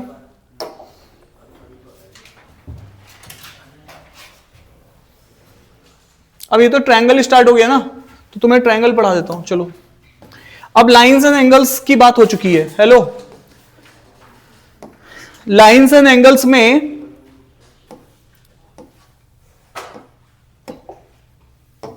मैंने टाइप्स ऑफ एंगल डिस्कस किए, सप्लीमेंट्री कॉम्प्लीमेंट्री एंगल डिस्कस किया, पैरेलल लाइंस का कॉन्सेप्ट डिस्कस किया, ठीक है। तो ये सारी चीजें मैंने आपके सामने डिस्कस कर दी है। एंगल्स कितने और कैसे होते हैं, 180 स्ट्रेट लाइन में वर्टिकली अपोजिट, परपेंडिकुलर, बाइसेक्टर, है ना, ये सारी बातें मैंने आपके सामने डिस्कस कर रखी है। सो ये लाइंस क्या होते हैं, इंटीरियर क्या एक्सटीरियर, कौन से बराबर होते हैं, बीपीटी कैसे वर्क करती है ना, ये सब बातें हमने की थी, इनके ऊपर हम लोगों ने क्वेश्चंस देखे। अब हम लोग ट्रायंगल स्टार्ट करते हैं, और ट्रायंगल यहाँ पे भी स्टार्ट होगा और फिर अगली क्लास में भी कंटिन्यू जाएगा, ठीक है। ट्रायंगल काफ़ी इंपॉर्टेंट है और यहाँ से क्वेश्चन बनते ही बनते हैं, ठीक है। और ट्रायंगल का क्वेश्चन डुएबल क्वेश्चन माना जाता है मोस्ट ऑफ टाइम पे। तो ट्रायंगल्स में सबसे पहले तो जो बेसिक पॉइंट है कि सम क्या होता है, 180, है ना। तो यहाँ पे देखो, सम ऑफ 3 इंटरनल एंगल्स कितने होते हैं, 180, है ना। तो ये चलिए इसको थोड़ा ऐसे देख लेते हैं। तो साहब पहला वाला पॉइंट तो सबको पता ही है, बचपन से सीख रहे हैं, ए और बी और सी का सम क्या है, 180 डिग्री है, ठीक है। ये पहला पॉइंट है। दूसरा पॉइंट है एक्सटीरियर एंगल। एक्सटीरियर एंगल किसको बोलना है? ये वाला एंगल, ये वाला एंगल और ये वाला एंगल, चेक करो हाँ या ना। ये एंगल कितना है 180 माइनस एंगल ए, अरे हाँ ना तो बोलो। ये वाला एंगल भी कितना होगा, ये angle in straight line 180 minus, और यहां पे भी क्या होगा, अगर इनका सबका सम कर दोगे तो 180 180 180 कितना हो जाएगा, कितना 360, 180 180 कितना, अरे 18 की टेबल तो याद करो कितनी होती है 540। और 540 के साथ यहां पर जैसे ही तुमने सम किया एक्सटर्नल एंगल का, है ना, एक्सटर्नल एंगल को अगर मैं एक्स वाई जेड बोल रहा हूं, तो जब तुम इसका सम कर रहे हो, इनको, इसको मैंने एक्स बोल दिया, इसको वाई बोल दिया, इसको जेड बोल दिया, तो आप देख रहे हो 540 माइनस एबीसी आ रहा है, और माइनस एबीसी 180 फिर से है, तो ये कितना आ जाएगा 360, दैट्स ऑल। ठीक है, तो यहां से ये बात समझ में आ रही है कि सम जो है एक्सटर्नल एंगल का भी क्या है। अच्छा, कभी ऐसा मत करना इधर वाला भी ले लिया एक्सटर्नल, ठीक है, एक साइड का ही लोगे, ठीक है। अच्छा, एक्सटीरियर एंगल की बात और सुन लेते हैं। एक्सटीरियर एंगल जो होते हैं सम ऑफ इंटीरियर एंगल के बराबर होते हैं। तो जैसे कि मैं आपको बोलूं, जैसे ये एंगल है, ठीक है, जैसे ये ए है, ये बी है और ये सी है, तो ये जो एंगल है ये इन दो एंगल के बराबर होता है। ठीक है, क्या बात समझ में आ रही है, नहीं आ रही है, ध्यान से देखो। जैसे ये वाला एंगल है ना, ये बी और सी के बराबर होगा। एक्सटीरियर एंगल क्या होता है, जैसे कि मैं बोलूं कि यार ये एंगल 60 है और ये एंगल फॉर एग्जांपल 40 है, तो ये एंगल कितना हो जाएगा 100 हो जाएगा। ठीक है, समझ पा रहे हो। या फिर मैं ये कहूँ कि यार ये 100 है, ये 60 है, तो ये तुम क्या बताओगे 40। ठीक है, so that is all about done. तो इसको भी तुम प्रूफ कर सकते हो, वैसे बस ध्यान रखना है। ठीक है, ये बात ध्यान रहेगी या नहीं रहेगी, और एक्सप्लेन करूँ ये आया कैसे है, समझ में आ जाएगा। नहीं, कुछ लोग अभी भी गुस्से से देख रहे हैं मेरी तरफ कि क्या बता दे तुम मुझे। मैं ये कह रहा हूं कि ये ए है, ये बी है और ये क्या है सी है। ठीक है, तो यहां पर ए और बी और सी है। अगेन अब ध्यान से देखो, अगर मैं इस वाले एंगल को देखो, मैंने एक्सटेंड किया था ना यहाँ पे, देखो इसको एंगल को एक्सटेंड किया था इस तरीके से, क्लॉकवाइज या एंटी क्लॉकवाइज किसी भी डायरेक्शन में। तो ये जो एंगल है, मान लीजिए ये वाला एंगल जो है, तो ये किसके बराबर है, इन दोनों एंगल के बराबर है। मुझे एक चीज बताना, ये एंगल 110 है, ये 30 है, तो ये कितना होगा, ये 110 है, ये 30 है, तो ये कितना होगा, क्योंकि इन दोनों का सम इसके सम के बराबर होगा। तो 30 में क्या जोड़ूं ताकि 110 बन जाऊं, 30 में मैं क्या जोड़ूं ताकि मैं क्या बन जाऊं 110, तो यहां पे क्या लिखूंगा 80 डिग्री। ठीक है, बोलो। तो आपको इस एंगल से भी इसका विजुअलाइजेशन होना चाहिए। ठीक है, चलें आगे।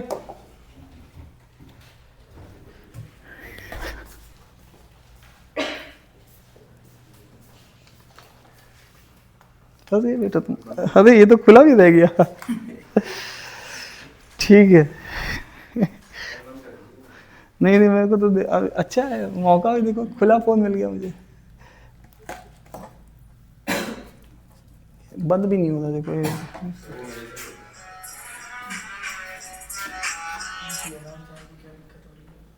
नहीं, फोन एक्चुअल में 3-4 अलग अलग लोगों के याद है,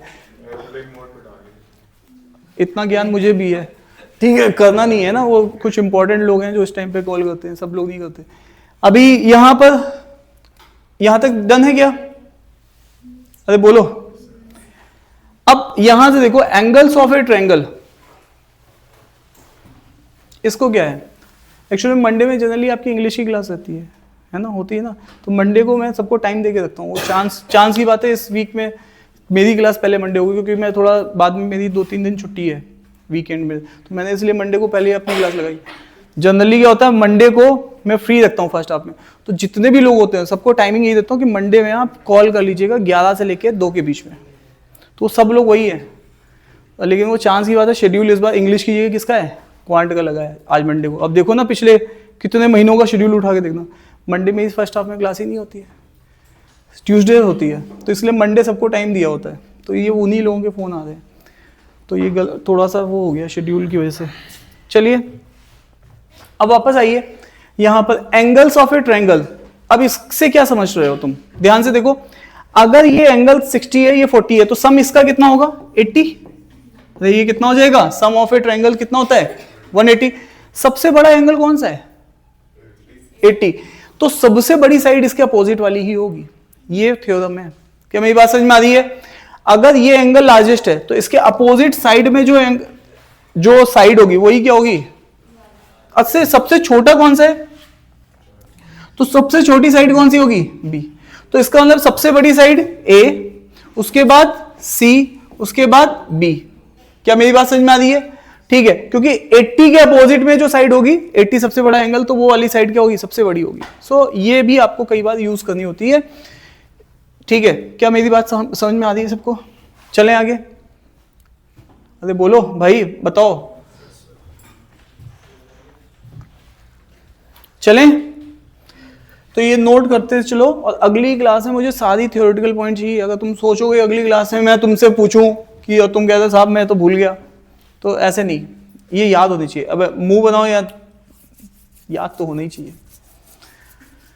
क्यों ज्योति, रिया, ठीक है।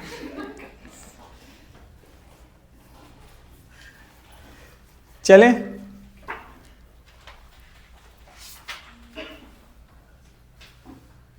चलें आगे। हर्षित जी नेक्स्ट पॉइंट, इसको देखो, ये भी इंपॉर्टेंट पॉइंट है। ये एग्जिस्टेंस का सवाल है। जैसे ईरान नहीं अभी जो लड़ाई लड़ रहा है वो एग्जिस्टेंस की लड़ाई है ना। तो वो वहां पे अगर ईरान कहीं पे भी युद्ध में हार गया तो ईरान का वही हाल हो जाएगा जो इराक का हाल था। समझ पा रहे। तो ईरान के पास जितने भी वो है वो उतने दम तक लास्ट तक लड़ेगा, क्योंकि वो एग्जिस्टेंस की लड़ाई है। तो ट्रायंगल का एग्जिस्टेंस की बात कर रहे हैं हम। किसकी बात कर रहे हैं, ट्रायंगल की एग्जिस्टेंस की। अब देखो ध्यान से, अगर 3 साइड है और ट्रायंगल का एग्जिस्टेंस तुम्हें देखना है, तो किसी भी 2 साइड का सम कर लो, और वो तीसरी साइड से बड़ा होना चाहिए। किसी भी 3 साइड। अब मान लीजिए फॉर एग्जाम्पल अगर आपने किसको सम किया, बी और सी को, तो ये किससे बड़ी होनी चाहिए, ए से बड़ी होनी चाहिए। मान लो आपने ए और सी का सम कर दिया, तो वो किससे बड़ी होनी चाहिए, बी से। ये किसी भी ट्रायंगल के एग्जिस्ट होने की कंडीशन है, ठीक है। अगर आप चाहोगे 1 to 8 से एक ट्रायंगल बना लो, एक साइड 1 हो, एक 2 हो, एक 8 हो, तो इससे ट्रायंगल नहीं बनेगा। क्योंकि ये देखो ट्रायंगल की कंडीशन, इसका सम क्या बैठेगा 3, और 3 8 से क्या है छोटा, तो ये ट्रायंगल की कंडीशन ही वायलेट हो गई, तो ये ट्रायंगल ही नहीं बनेगा। ये कैसा बनेगा, कुछ ऐसा बन जाएगा, ये क्लोज नहीं होगा। मतलब ट्रायंगल के लिए क्लोज फिगर चाहिए ना, पॉलीगन है ना ट्रायंगल तो एक, ठीक है। तो इसका मतलब है यहां पर ये बात आपको ध्यान रखनी है, ठीक है। तो नीचे लिखा हुआ है in any triangle sum of the length of 2 side always greater than 3rd side. अच्छा ये बात हो गई। अच्छा अब एक और बात भी है, वो किसकी बात है, डिफरेंस की, ठीक है। डिफरेंस का हिसाब किताब भी पता होना चाहिए। अगर मान लीजिए मैंने ए और बी का डिफरेंस किया, तो वो 100% लेस होगा किससे, सी से। और यहां पे मजे की बात पता है कि मॉड लगते हैं, क्यों, क्योंकि मुझे क्या पता ए बड़ा है कि बी बड़ा है, ज्यादा में से कम घटाऊंगा, तो जो डिफरेंस बचेगा वो 3rd साइड से क्या होगा, छोटा होगा, ठीक है। अब यहां पे भी देख लो इसी तरीके से b माइनस सी अगर करता हूं, तो मुझे क्या पता b बड़ा है c बड़ा है, तो मॉड का साइन दूंगा यहाँ पे, ठीक है। तो ये क्या है, यहां पर a इससे बड़ा होगा, और यहां पे इसी तरीके से a माइनस सी करूंगा, तो ये किससे बड़ा होगा, b से, ठीक है। तो ये देखो डिफरेंस जो होगा 2 साइड का वो हमेशा लेस होगा तीसरी साइड से। तो ये तुम्हारे पास एक स्टेटमेंट तुम्हारे पास आ गई, ये ट्रायंगल को एग्जिस्टेंस की लड़ाई बना रही है, ठीक है। अरे हाँ या ना हाँ भाई चलो तुम लोगों के व्यू पॉइंट जान लेते हैं पीछे। यहां तक समझ में आ गया। ये ट्रायंगल की अभी तक पहली कंडीशन, सम क्या होना चाहिए 180। दूसरा external angle sum of 2 opposite interior angle, दूसरा पॉइंट। तीसरा पॉइंट क्या बताया था, जल्दी बोलो। एक्सटीरियर एंगल का सम 360। सब तीनों ये बात हो गई थी। फिर उसके बाद आगे गए, जिसका एंगल बड़ा उसकी अपोजिट साइड बड़ी, अगर इधर 80 तो इधर वाली साइड सबसे बड़ी, ठीक है। उसके बाद अभी इस वाले पॉइंट पे आ गए, ट्रायंगल की एग्जिस्टेंस की लड़ाई चल रही है यहाँ पे, ठीक है। तो ऑब्वियस है sum of two side third side से बड़ी होनी चाहिए, कोई भी दो साइड का सम तीसरी साइड से क्या होना चाहिए, बड़ा, और डिफरेंस तीसरी साइड से छोटा। तो ये ट्रायंगल को एग्जिस्टेंस की वो बनाता है। चले आगे, तो ये पॉइंट भी तुम्हें पता होना चाहिए। अब ट्रायंगल का क्लासिफिकेशन आ गया है, यहां पे देख लो। ट्रायंगल को हम लोगों ने लेंथ के बेसिस पे भी क्लासिफाइड किया है, और ट्रायंगल को हम लोगों ने एंगल्स के बेसिस पे भी क्लासिफाइड किया है। तो साहब यहां पर देख लो, इक्विलेटरल, आइसोसेलेस और स्केलियन। इक्विलेटरल तीनों साइड सेम, आइसोसेलेस स्केलियन में कोई भी साइड सेम नहीं है, ठीक है। एक्यूट एंगल, ट्रायंगल में सारे एंगल क्या होंगे, बराबर। क्या मौत दी जाती है ऐसे जवाब देने के बाद, पुष्प भूपेंद्र ऐसे लोगों को हैंग करता है आगे ऊपर, ठीक है। अरे यहां पे आ जाओ पीछे वालों, एक्यूट एंगल मतलब सबका सम, कोई भी एंगल 90 से बड़ा नहीं चाहिए। राइट एंगल तो एक एंगल क्या चलेगा 90, ऑब्ट्यूज एंगल तो एक एंगल 90 से क्या होगा बड़ा। आपने देखा होगा ये इस टाइप के एंगल बनते हैं, है ना, इस टाइप का भी, ये क्या है ऑब्ट्यूज है ना, तो एक ट्रायंगल क्या कर दो बड़ा, और ये वाला क्या हो गया राइट एंगल ट्रायंगल, ठीक है। तो इस तरीके से कहानी चल रही है, ठीक है। तो चलिए लेंथ के बेसिस पे पहले हम इक्विलेटरल की बात कर लेते हैं सबसे पहले, ठीक है। इसको नोट करते हुए चलो, मुझे अगली क्लास में ये सब चाहिए, क्योंकि अगली क्लास में मैं मोर और लेस प्रैक्टिस ज्यादा कराऊंगा, क्योंकि ये सब पॉइंट्स तो अभी चल ही रहे हैं। डन, नोट करते हुए चलो। अगली क्लास में कोई ये नहीं बोलेगा साहब मुझे ये चीज नहीं आती है, क्योंकि मैं सारी चीजें बता रहा हूं, फिर अगली क्लास में पूछूंगा, अभी नहीं पूछ रहा हूं, इसीलिए अभी तो केवल बता रहा हूं।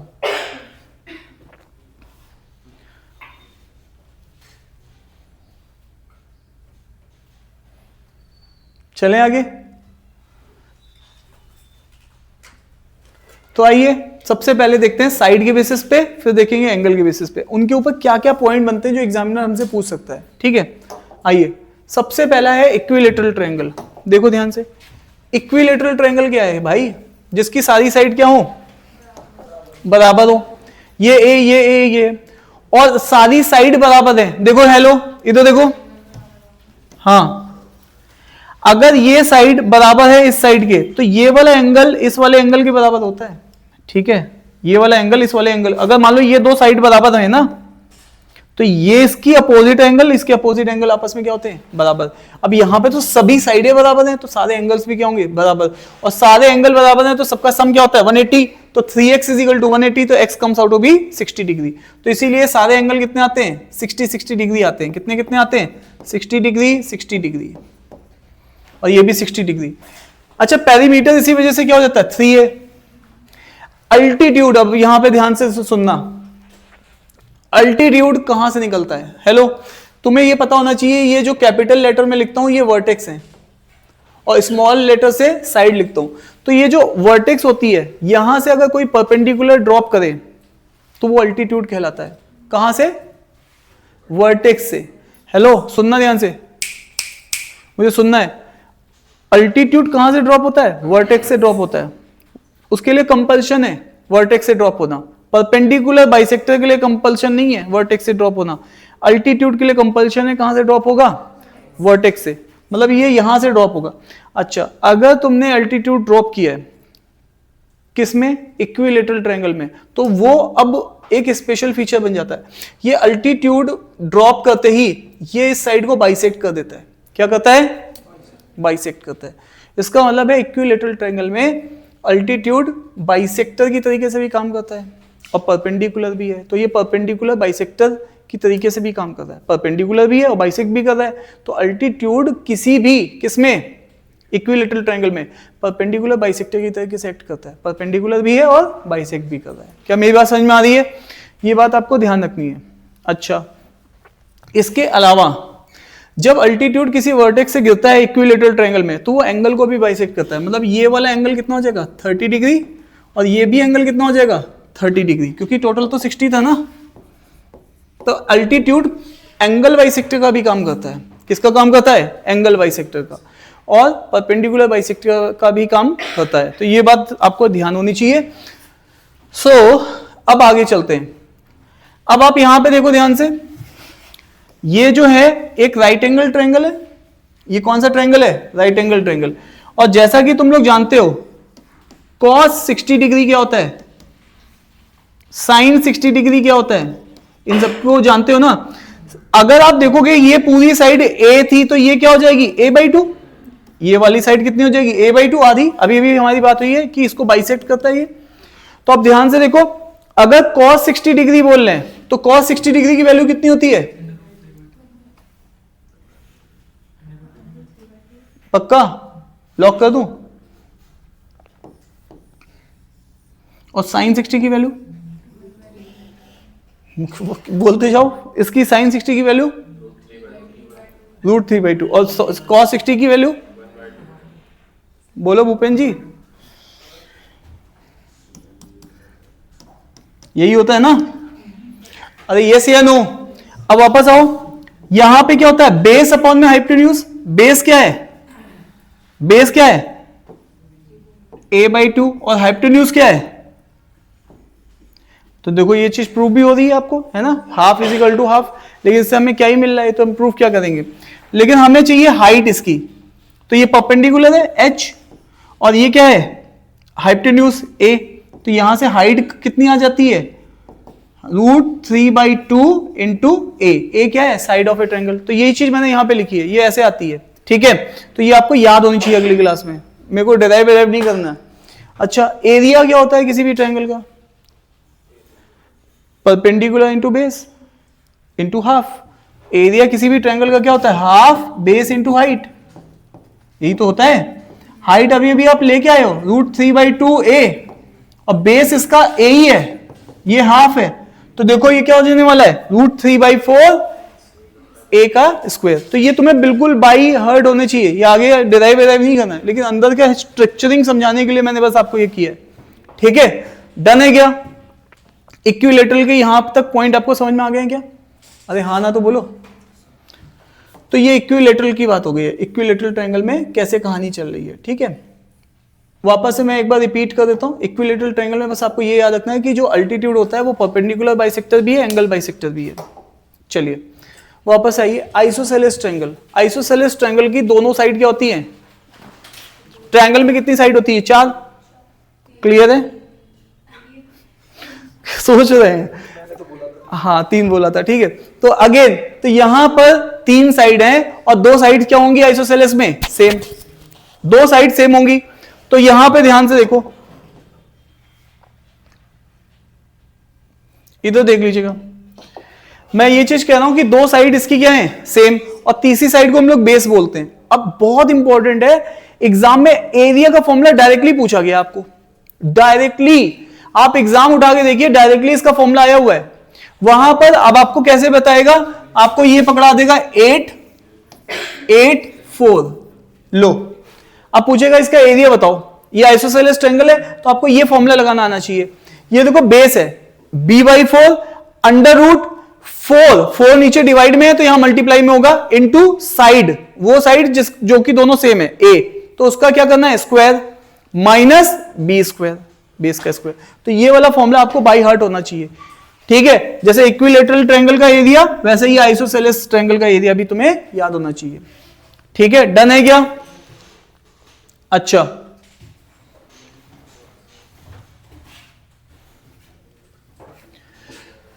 तो भैया साफ कहना, सुखी रहना। आपको मैंने इक्विलेटरल बता दिया, और आइसोसेलेस में जो मेन बात थी वो ये वाली बात थी, ठीक है?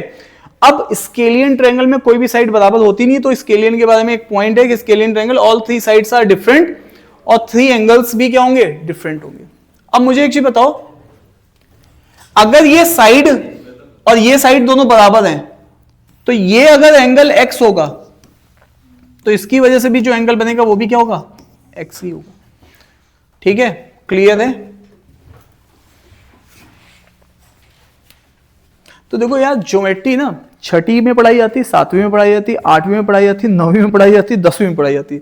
5 साल पढ़ाई जाती है, छठी से स्टार्ट कर देते हैं ज्योमेट्री पढ़ाना। और यहाँ पे हमारी जिम्मेदारी है छठी से लेकर 10वीं तक के सारे एग्जामिनेशन पॉइंट तुम्हारे यहाँ पे लेके आना। तो अगर थोड़ी सी तकलीफ हो रही है तो उसको बर्दाश्त करो और उसको रिवाइज करो, ठीक है, ताकि अगली बार जब तुम आओ तो कंफर्ट हो गया हो, ठीक है। ये कुछ ना कुछ पाप हैं जो तुमने पहले कभी किए नहीं थे, तो हमें करने पड़ रहे हैं अब हमें, ठीक है। बट बहुत इन डेप्थ नहीं देखना, जितना एग्जाम के पॉइंट ऑफ से रिलेवेंट है उतना ही देखना है, ठीक है।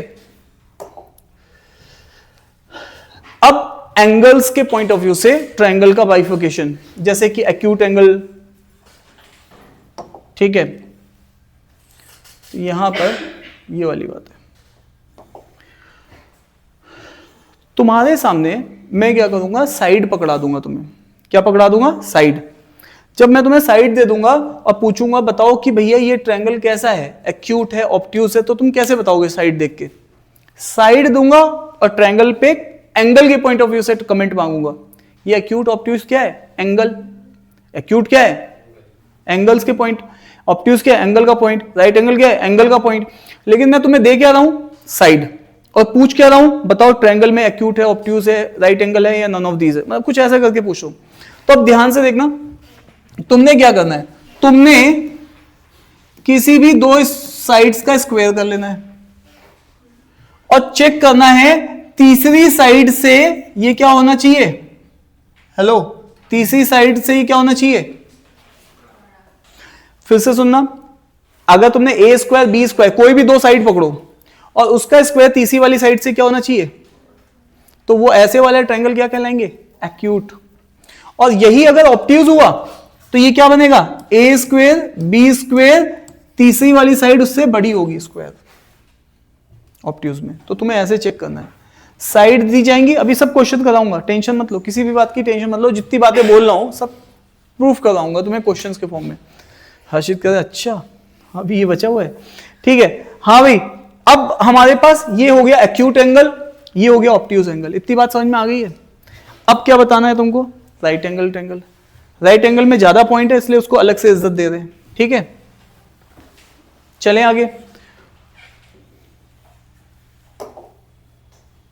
ये देखो, बहुत मजेदार पॉइंट है, एग्जामिनर को पता नहीं कैसे ऐसे ऐसे, मतलब एग्जामिनर को जैसे ये दिखता ना राइट एंगल ट्रायंगल, एग्जामिनर के ऐसे रोए ना खड़े हो जाते हैं कहने, मतलब उसको लगता है कि बस यहीं से क्वेश्चन बनाना है।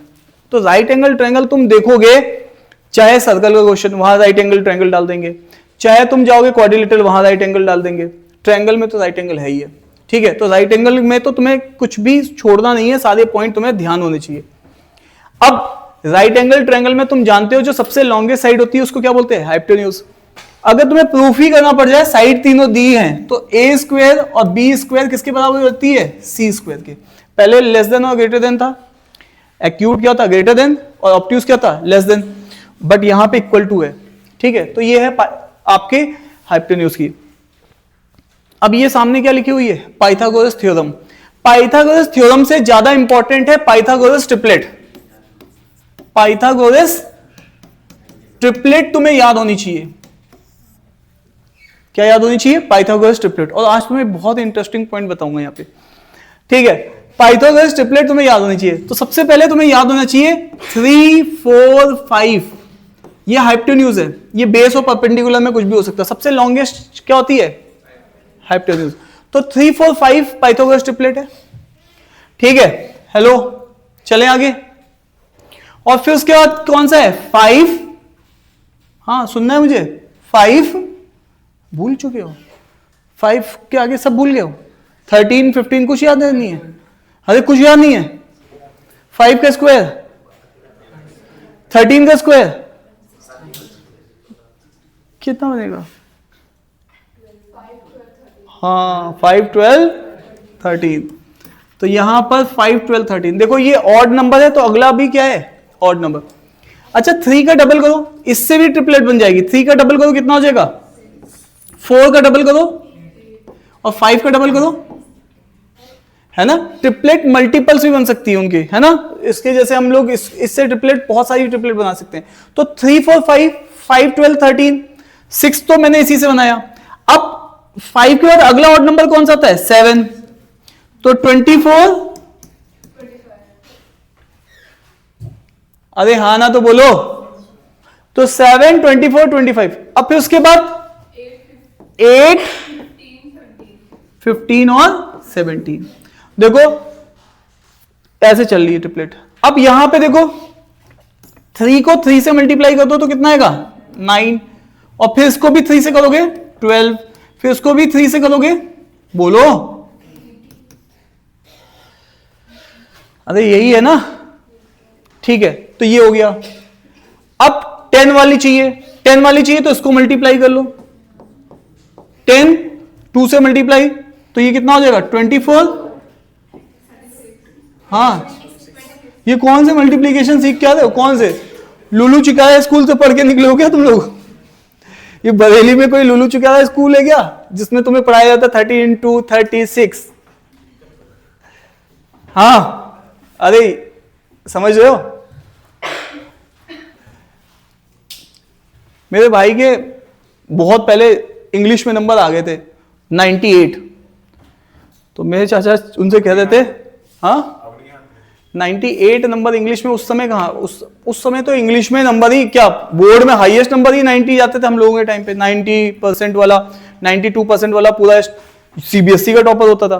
तो उनके 98 नंबर आए। 98 नंबर मतलब शायद पूरे यूपी में किसी के 98 नंबर नहीं थे उस समय इंग्लिश में। तो चाचा जी ने कहा बेटा तुम्हारी कॉपी लग रहा है बिहार चली गई थी चेपों ने, समझ रहे हो? तो तुम्हारे लोगों का भी यही हाल है। देखो इधर, तो ये पाइथागोरस ट्रिपलेट तुम्हें याद होनी चाहिए। अगर तुम भूल भी जाओ ना तो कसम से कह रहा हूं ये याद रखना, ये याद रखना, ये याद रखना। कहते हैं ना जैसे कि माँ बाप का एहसान याद रखना, तो वैसे ही ये 4 ट्रिपलेट तो तुम्हें याद रखनी पड़ेंगी, ठीक है? अरे हाँ या ना बोलो काके हर्षित। चलो हर्षित के तो पापा ने केवल एक ही बात बोली हर्षित से, देख बेटा सिलेक्शन हो ना हो शादी मेरी मर्जी से होगी बस। चले आगे, पीछे वालों आ जाए। तो हर्षित कितने भी बाल सही कर लो वो कसम तो तुम्हें याद ही होगी। चलिए, तो पीछे अच्छा फोन देख रही है लड़की कसम से। सारे कोई बात नहीं, मैं उठा लूंगा, मैं बोल दूंगा मैं बोल दूंगा कि भैया गई लड़की है वहां से आपके ऑफिस नहीं आएगी, ठीक है? मैं चलूं? क्या तो बारिश हो रही, भूल जाऊंगी रास्ते में। तो हमने ऊपर वो शर्ट डाल रखा है ना तो नीचे पानी नहीं आता है। चलिए, यहां पे ये पाइथागोरस ट्रिपलेट तुम्हें याद होनी चाहिए। क्या याद होनी चाहिए? Pythagoras triplet. अब तुम सुनना ध्यान से, मैं पाइथागोरस ट्रिपलेट कैसे बनाता हूं, क्या तुम्हें ये जानना है कि पाइथागोरस ट्रिपलेट बनती कैसे? अरे बोलो भाई, कुछ लोग कहते हैं कि तुम अपने आप जान लो, हमें नहीं जानना। देखो ध्यान से सुनना, मैं ऐसे ही जस्ट आपको समझाने के लिए कहता हूं। हाँ भाई, मैंने आपको जब आज क्लास स्टार्ट की तभी बोला था कि 10:30 स्टार्ट करता हूँ, 12:30 तक पढ़ाऊंगा, ठीक है? बोला था नहीं बोला था? तो बस सावधान है, सतर्क रहें, ठीक है? ये सब चीजें सुन के जानी पड़ेगी तुम्हें। हाँ, अभी आधे घंटे बैठना पड़ेगा, बिल्कुल आराम से बैठो, निश्चिंत होके, कोई जाना आना नहीं, कुछ नहीं है, कुछ नहीं रखा ऑफिस में, ठीक है? इधर आओ, कोई बात नहीं, कह देना क्या करें अब, एक दिन के लिए माफी कर दीजिए, ठीक है? ऐसे हाथ जोड़ लेना क्या सर माफी, ठीक है? आपको पता है मैंने गवर्नमेंट जॉब भी तभी छोड़ी, प्राइवेट जॉब भी तभी छोड़ी क्योंकि मैं ऑफिस में टाइम पे कभी पहुंच ही नहीं पाया। और जो मुझे पहली जॉब मिली government job Bhabha atomic research centre में, तो उस वाली जॉब में भी मैं इंटरव्यू में भी पता है 2 घंटे लेट पहुंचा था। वो तो उन्होंने इंटरव्यू रात में ले लिया, शाम को 7 बजे मेरा इंटरव्यू शेड्यूल था, सुबह 11-12 बजे के बीच में मेरे पास जो टाइम लेटर आया था कि 11-12 बजे रिपोर्ट करना है, और मैं पहुंचा वहां 2 बजे, तो मेरा स्लॉट निकल चुका था। तो मेरा इंटरव्यू हुआ जाके शाम को 6 बजे। जब उन्होंने सब खत्म कर लिया तब मेरा लास्ट में इंटरव्यू लिया, तब भी सिलेक्शन हो गया। मतलब ये भी एक हैरत अंग्रेज बात है कि भैया वहां पे तब भी सिलेक्शन हो गया। तो वापस आइए, हाँ भाई, इंटरव्यू में आप क्या एक्सपेक्ट करते हो? आप चेयर पे जाके बैठोगे और वो आपसे कुछ 2-4 क्वेश्चन पूछेंगे। उन्होंने मैं बैठा, बाद में कहते जाइए बोर्ड पे पहुंच जाइए। मैं कहा ये कैसे इंटरव्यू है, वहाँ बोर्ड लगा हुआ था, कहते बताइए ये कैसे डिराइव करते हैं। मैंने कहा ये क्या पूछ रहे हैं, मैं कहा सर मैं थोड़ा टाइम ले लूँ मेरे के लिए, क्योंकि वो बिल्कुल नई चीज़ थी कि भाई इंटरव्यू का मतलब सीट में बैठो आराम से वो क्वेश्चन पूछे, वो कहना खड़े हो जाइए बोर्ड पे जाइए, बोर्ड पे कहते पानी पीना है, मैंने कहा हाँ सर पानी पिला, पानी पिला पिला के इंटरव्यू लिया, लेकिन इंटरव्यू आधे घंटे तक लिया, समझ रहे हो पानी पिलाते थे इंटरव्यू लेते थे। अब आइए यहां पर इंपॉर्टेंट क्या है, ध्यान से सुनना, हमने पाइथागोरस थ्योरम की ट्रिपलेट की तो बात कर ली, अब मैं आपसे एक बात पूछ रहा हूं, सुनना ध्यान से, पाइथागोरस की ट्रिपलेट जनरेट कैसे होती है, पाइथागोरस की ट्रिपलेट जनरेट कैसे होती है। तो आपको दो नंबर मुझे बताओ जो दोनों नंबर्स क्या हो, ऑड हो, को प्राइम हो, कोई दो नंबर बताओ जो कि को प्राइम हो। कसम से इतने थके हुए लोग तो मैंने देखे ही नहीं है। मैंने कहा पाइथागोरस ट्रिपलेट जनरेट करने के लिए रूल नंबर 1 होता है, स्टेप नंबर 1 होता है कि कोई भी दो नंबर जो तुम लोगे वो आपस में को प्राइम होने चाहिए, मतलब उनमें एक्सेप्ट 1 कुछ कॉमन नहीं होना चाहिए, ठीक है, और प्लस इन दोनों का जो डिफरेंस हो वो ऑड आना चाहिए। ये पहली कंडीशन होती है पाइथागोरस ट्रिपलेट जनरेट करने की, समझ पा रहे हो। तो मुझे बताओ ऐसे कोई दो नंबर बताओगे, 2 और 3 के बीच में कुछ भी कॉमन नहीं है, एक्सेप्ट 1 कुछ को प्राइम का मतलब होता है उनके बीच में आपस में कुछ चल ना रहा हो, समझ रहे हो, जैसे 2 और 4 के बीच में आपस में चल रहा है, बाहर 2 निकल आएगा, अरे ये से नो, और 2 और 3 में कुछ भी कॉमन नहीं चल रहा है, ठीक है। अच्छा इन दोनों का जब डिफरेंस करोगे तब भी कितना आएगा 1, तो क्या ये दोनों कंडीशन तुम्हारी सेटिस्फाइड हो रही है, यस, ये को प्राइम भी है, 2 और 3 में एक्सेप्ट 1 कुछ कॉमन नहीं है, प्लस इनके बीच में क्या है ऑड भी है ना, इनका डिफरेंस कैसा है ऑड। तो जब ये वाला स्टेप फुलफिल हो जाता है तो मैं स्टेप नंबर 2 के पास आता हूं।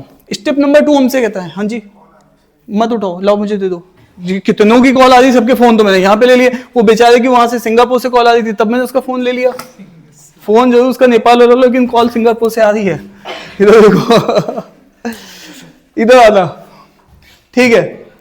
अब तुम्हारा फोन है वहां पर यूएसए वाला और कॉल आ रही तुम्हारी यहां से बहेड़ी से, इधर आओ तो बहेड़ी का बाहर है यूके में है।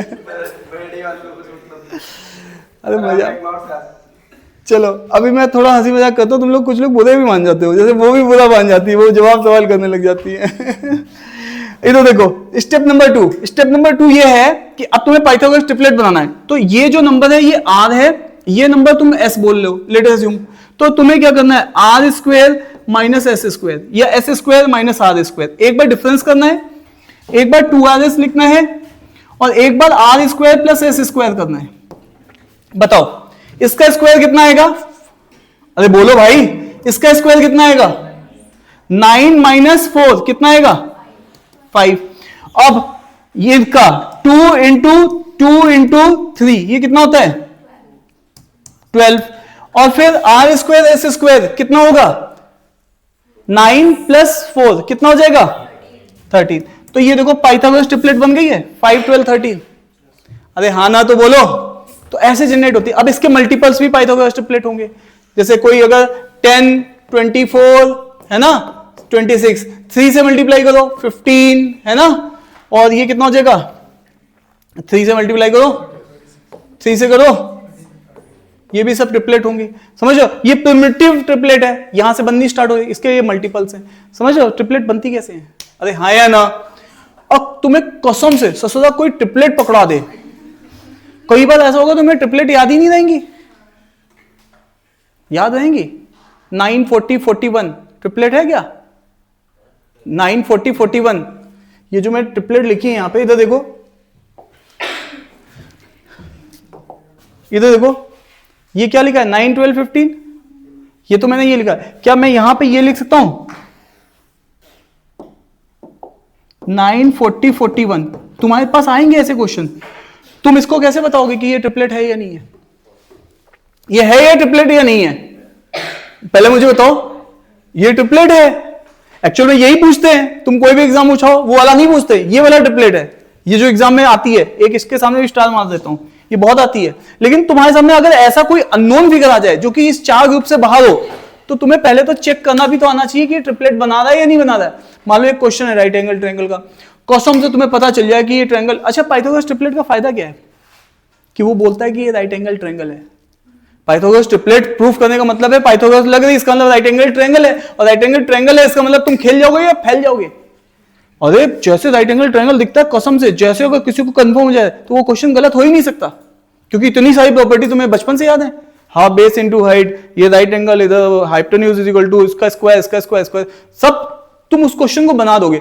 तो चैलेंज राइट एंगल में क्या है, प्रूफ करना कि साइड अगर दे दी जाए तो तुम्हें क्लिक कर रहा है क्या कि ये पाइथागोरस है, मतलब ये क्या राइट एंगल ट्रायंगल है क्या। अब आओ, तो मैंने तो अभी तुम्हें ट्रिपलेट बताई कि ट्रिपलेट कैसे प्रूफ करते हैं, ठीक है। अब मैं तुम्हें ये चीज पूछना चाह रहा हूं, क्या मैं कभी अगर तुम्हें ऐसे दे दूं 9, 40, 41, तो तुम क्या बता पाओगे कि क्या ये पाइथागोरस ट्रिपलेट है? क्या ये बता पाओगे? तो ये कैसे बताया जाता है, तो मैं वही चीज तुम्हें बता रहा हूं। देखो, इसके लिए स्टेप नंबर 1 होता है दो ऑड नंबर्स का क्या करोगे, डिफरेंस, डिफरेंस करो। दो ऑड नंबर कौन से हैं, एक ये है और एक ये है। अरे हाँ या ना, इन दोनों का डिफरेंस कितना आएगा, जल्दी बोलो, अरे जल्दी बोलो। 41 minus 9 comes out to be 32। इसको 2 से डिवाइड कर दो, कितना आएगा 16। उसी चीज का अंडर रूट कर दो, अगले स्टेप में उसी चीज का क्या कर दो, अंडर रूट। 16 का अंडर रूट कितना होता है 4। अब ये जो वैल्यू है ये आर की वैल्यू है, और तुम जानते हो ये चीज क्या थी, R square minus S square, ये क्या थी R square plus S square, और ये क्या थी 2RS। अरे हाँ या ना, तो अब यहां पर तुम्हें किसकी वैल्यू पता चल चुकी है, आर की, और 2 तुम जानते ही हो। तो 4 इंटू 2 इंटू एस, और ये चीज किसके बराबर है 40 के, ये कितना हो जाएगा एस कितना आ जाएगा, अरे बोलो भाई 5। अरे हाँ या ना, अरे बोलो भाई नहीं। तो अब तुम्हारे पास आर आ गया, तुम्हारे पास एस आ गया, तो अब तुम यहां से चेक कर सकते हो क्या ये पाइथागोरस है, तुम्हारे पास जवाब आ जाएगा, ठीक है। तो ये पाइथागोरस ट्रिपलेट चेक करने का तरीका है।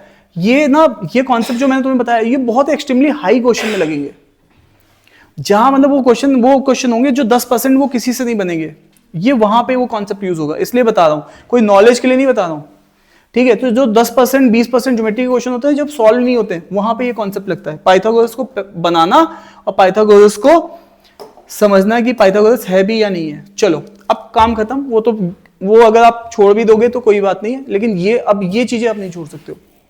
30, 60, 90 ट्रायंगल, हाँ जी, तो ये जो एंगल है 90 है, तो यहां पर ये जो चीज होती है 2 होती है, ये 1 होती है, और ये चीज होती है √3। ये बात ध्यान रखना, ये इनका साइड होता है। अब इससे क्या करोगे, ये इनका साइड का रेशियो है। अगर मान लो ये साइड तुम्हारे पास 8 है तो ये 16 हो जाएगी, रेशियो में ये 1 है तो ये 16 हो जाएगी, और ये कितनी हो जाएगी 8√3 तुरंत। तो तुम्हारे पास राइट एंगल ट्रायंगल में ये वाले जो टाइप हैं, टाइप 1 30, 60, 90 ट्रायंगल तुम्हें मिलेगा ही मिलेगा हर दूसरे क्वेश्चन में, 30, 60, 90 ट्रायंगल। तो यहां पर ये रेशियो याद रखना, रेशियो ऑफ साइड इज, जो एंगल यहां पर है 30 वाला उसके अपोजिट में बनता है 1, और जो 2 है इसके अपोजिट में बनता है √3, और जो 90 है उसके अपोजिट में 2 बनता है। अब ये कैसे आता है ये भी मैं बता सकता हूं, बताऊं या रहने दो। यहां पर लगता है थ्योरम, थ्योरम कौन सी होती है, साइन 30 डिग्री, तो उसके अपोजिट में साइड कौन सी है, अगर मैंने मान लो इसको A बोला है, इसको B बोला है, इसको C बोला है, इस साइड को। अब देखो ध्यान से, इसके अपोजिट में साइड कौन सी है B, और वापस आओ, ये वाला एंगल कितना है 90, इधर देखो ध्यान से, तो यहां पर एंगल ले लो 90, तो यहां पर एक्चुअल में जो भी एंगल लेते हो उसके अपोजिट वाली साइड लेनी होती है, तो ये क्या है A। और इसी तरीके से यहां पर ले लो, ये वाला एंगल कितना है 60, तो साइन 60, और यहां से तुम्हारा बनता है इसका रेशियो, ये क्या बनेगा C। तो यहां से तुम्हें पहले 2 रेशियो पकड़ोगे, A:B आएगा, फिर 2 पकड़ोगे B:C आएगा, फिर A:B:C आ जाएगा, वो रेशियो यही आएगा। यहां से तुम्हारे पास क्या निकालना है A:B:C। जिन लोगों ने रेशियो थोड़ा सा भी सीखा है वो एक स्टेप में अब इसको निकाल सकते हैं, पहले इन 2 को पकड़ोगे, फिर इन 2 को पकड़ोगे, और वहां से रेशियो निकाल दोगे, ठीक है, वहां से ये रेशियो आता है निकल के, ठीक है, डन है। वापस आइए, अब ये 45 45 90 डिग्री, अच्छा जिसका एंगल सेम होता है उसकी साइड भी क्या होती है, सेम होती है। तो अब देखो अगर ये एंगल 45 है, ये एंगल 45 है, तो अब देखो ध्यान से, इसके अपोजिट में कौन सी साइड है, ये वाली, तो ये 1 होगी, इसके अपोजिट में कौन सी साइड है, ये 1 होगी, तो ये वाली कितनी हो जाएगी, √2, तो 1:1:√2। अब देखो मजेदार बात क्या है, अगर ये साइड 10 है तो ये भी 10 हो जाएगी और ये 10√2 हो जाएगी। इतनी पावर है इस थ्योरम की, अगर तुम्हें ये याद है, कम से कम नहीं तो 5-7 प्रीवियस ईयर्स क्वेश्चन में केवल ये प्रॉपर्टी लग रही है, और पिछले भी 3-4 क्वेश्चन में लग रही थी, तो 8-9 क्वेश्चन में ये लग रही है प्रीवियस ईयर्स क्वेश्चन में। सोच रहे हो 8-9 क्वेश्चन, वो भी अभी साल 2 साल 3 साल के अंदर जो आए हुए क्वेश्चन है। तो इतनी पावरफुल प्रॉपर्टी है ये दोनों, ही ध्यान रखना। राइट एंगल ट्रायंगल के 2 स्पेशल केसेस, ये साइड का रेशियो, ठीक है, ये बनता है 1:3, ये याद रखना, हाइपोटेन्यूज वाला 2 होता है, ये √3 ये बेस वाला, ठीक है, ये भी ध्यान रखना, ये 45 45 और ये 90। तो ये इसके रेशियोज तुम्हें ध्यान होने चाहिए, इसको आइसोसेलेस राइट एंगल ट्रायंगल बोलते हैं। यहां से मेन ट्रायंगल खतरनाक हो जाता है, ट्रायंगल यहां से ये कंस्ट्रक्शन पॉइंट्स हैं, ये ट्रायंगल के अंदर क्या है, कंस्ट्रक्शन पॉइंट है, ठीक है, क्या मेरी बात समझ में आ रही है?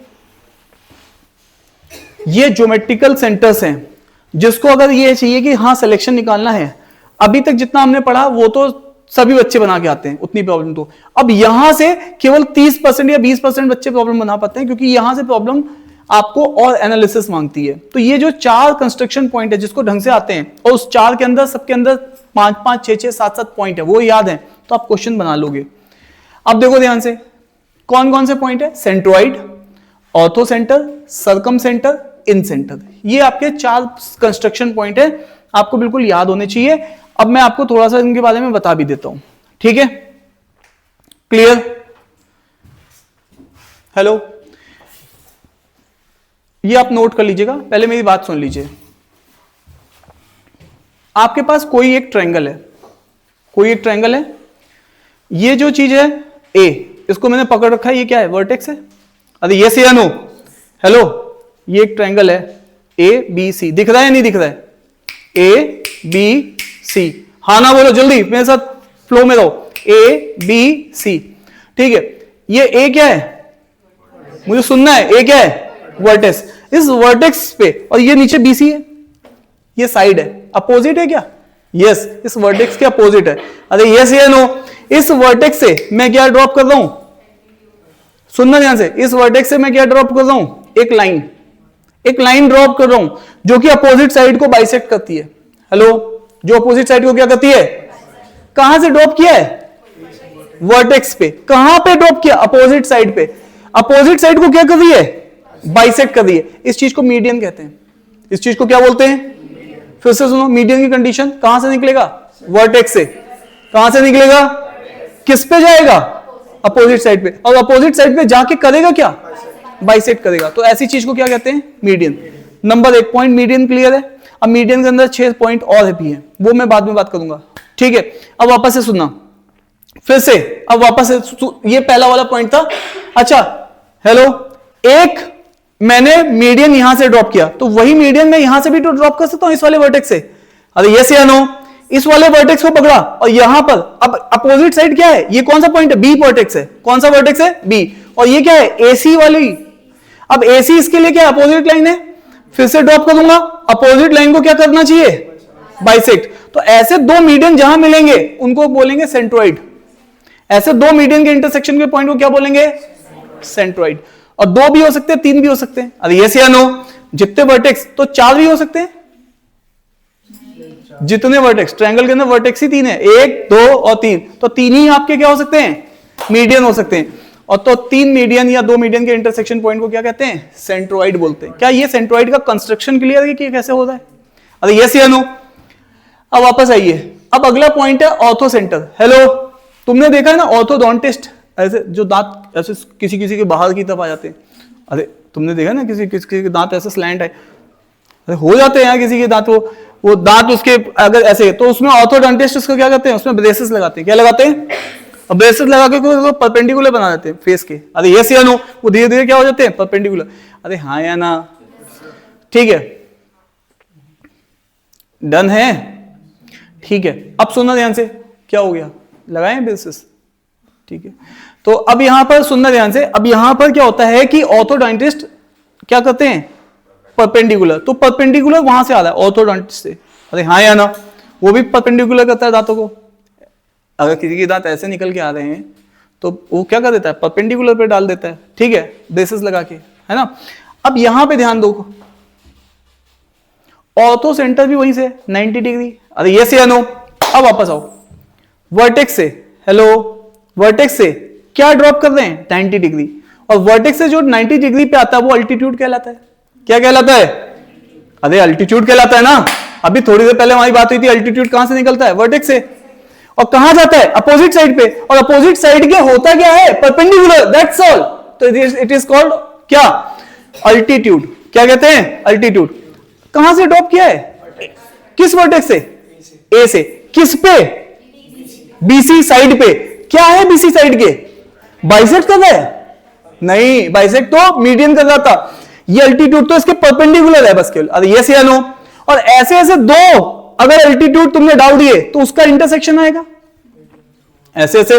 अभी ए से डाला, कहां से डालेंगे, बी से, किस पे, एसी पे, तो भी ये क्या होगा, बाइसेक्ट करेंगे, ये अल्टीट्यूड आपस में बाइसेक्ट करेंगे। तो ऐसे वाले पॉइंट को क्या बोलते हैं, ऑर्थो सेंटर। ऐसे वाले पॉइंट को क्या बोलते हैं, ऑर्थो सेंटर। क्या मेरी बात समझ में आ रही है, नहीं आ रही है। तो यहां पर देखो, अल्टीट्यूड के मिलन को, यहां मीडियन के मिलन को, अरे यस या नो। क्या मेरी ये दो कंस्ट्रक्शन पॉइंट आपको क्लियर हो गए, पता चला, सब कुछ समझ में आ गया, बाद में ये सब में कंफ्यूजन नहीं। तो इसका मतलब है मीडियन भी ससुरा कहां से निकला था, वर्टेक्स से, और अल्टीट्यूड भी कहां से निकला, वर्टेक्स से। कहां गया, अपोजिट साइड पे, और ये भी कहां गया, अपोजिट साइड पे। ये अपोजिट साइड को बाइसेक्ट कर रहा था मीडियन, ये अपोजिट साइड के क्या है, परपेंडिकुलर, दैट्स ऑल। अरे यस या नो। तो दो कंस्ट्रक्शन पॉइंट याद आ गए, अरे यस या नो। अब तीसरे वाले कंस्ट्रक्शन पॉइंट की भी बात करते हैं, ध्यान से सुनना, हेलो, तीसरे वाले पॉइंट की बात करते हैं, इन सेंटर। इसको देखो, इन सेंटर। अब आओ, कहां से निकलेगा, वर्टेक्स से। इन सेंटर कहां से निकलेगा, वर्टेक्स से। कहां जाएगा, अपोजिट साइड को। लेकिन अब क्या करेगा, अपोजिट साइड पे जाके, अपोजिट साइड पे जाके कुछ नहीं करेगा, ये जहां से निकलेगा उस एंगल को बाइसेक्ट करते हुए निकलेगा। एक ऐसी लाइन जो कि वर्टेक्स से निकली और वर्टेक्स के ही एंगल को क्या कर रही है, बाइसेक्ट कर रही है। और यही काम अब इस वाले वर्टेक्स से कराएंगे, यहां से एक लाइन निकालेंगे जो कि इस एंगल को बाइसेक्ट करेगी, और ये दोनों लाइन कहीं तो मिलेंगी ना, अरे ये दोनों लाइन कहीं तो मिलेंगी ना। तो जहां मिलेंगी उस चीज को क्या बोलेंगे, इन सेंटर। क्या मेरी बात समझ में आ रही है। तो इसके लिए, हेलो सुनना ध्यान से, मीडियन, अल्टीट्यूड, इन सेंटर, सबकी कंडीशन कहां से निकलने की है, वर्टेक्स से, और कहां पे जाने की है, अपोजिट साइड पे। लेकिन मीडियन क्या करता है, अपोजिट साइड को बाइसेक्ट। अल्टीट्यूड क्या करता है, अपोजिट साइड के परपेंडिकुलर। और ये ससुरा तो अपोजिट साइड के बारे में कुछ बोलता नहीं है, जाता अपोजिट साइड की तरफ है, लेकिन बात किसकी करता है, अपने एंगल की करता है, जहां से ओरिजिनेट होता है उस वर्टेक्स के एंगल को क्या करता है, बाइसेक्ट करता है। अपोजिट साइड के ऊपर कोई कंडीशन नहीं है, अरे यस या नो, अरे हाँ या ना। और मजेदार बात क्या है, सर्कम सेंटर ये कहता है कि मेरे को नहीं पता मैं निकलूंगा कहां से, वर्टेक्स से निकलूंगा भी कि नहीं निकलूंगा। हो सकता है मैं वर्टेक्स से आ रहा हूं, हो सकता है मैं वर्टेक्स से ना भी आ रहा हूं। अब ये फ्री है, इसके ऊपर वर्टेक्स वाली कंडीशन नहीं है, तो इसी चीज को बोलते हैं परपेंडिकुलर बाइसेक्टर। क्या बोलते हैं, अभी भी वर्टेक्स वाले तरफ से आएगा, लेकिन वर्टेक्स से आएगा ये नहीं पता।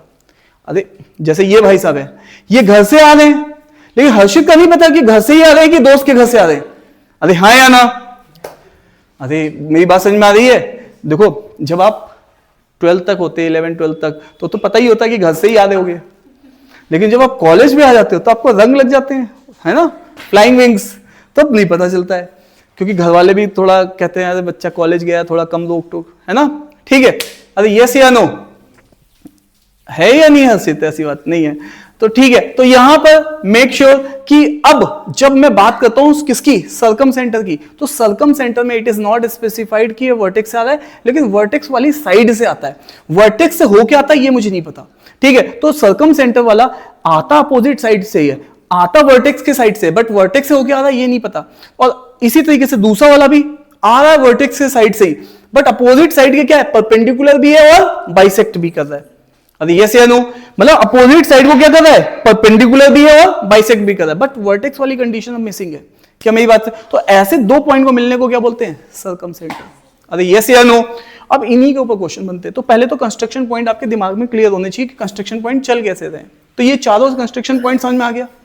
तो यहां देखो परपेंडिकुलर और बाइसेक्टर। चले आगे, ठीक है, वो ऐसे देख रही, अच्छा आगे भी चलना है, इतना समझा। अरे ये तो मैंने अभी केवल तुम जैसे जाते हो ना होटल में, बैठते भी अच्छे होटल में जाते नहीं जाते, कहते ये लीजिए सर, ये क्या है, इसके पैसे लगेंगे? नहीं, जलजीरा ऐसा ऐसे ही मिलता है, कॉम्प्लीमेंट्री, पी लेते हैं, ठीक है, ये तो कॉम्प्लीमेंट्री दिया है। अब तुम बैठोगे, स्टार्टर ऑर्डर करने जाओगे, फिर मेन कोर्स है इसका, ठीक है। तो पहले तुम्हें ये जैसे एंट्री ली है, तुम्हें क्या मिला है? ये जलजीरा था केवल अभी, ये जलजीरा पी के ही लगता है कि अब चल जाए यहां से क्या, ठीक है। तो क्या तुम लोगों को लग रहा है ज्यादा हो गया?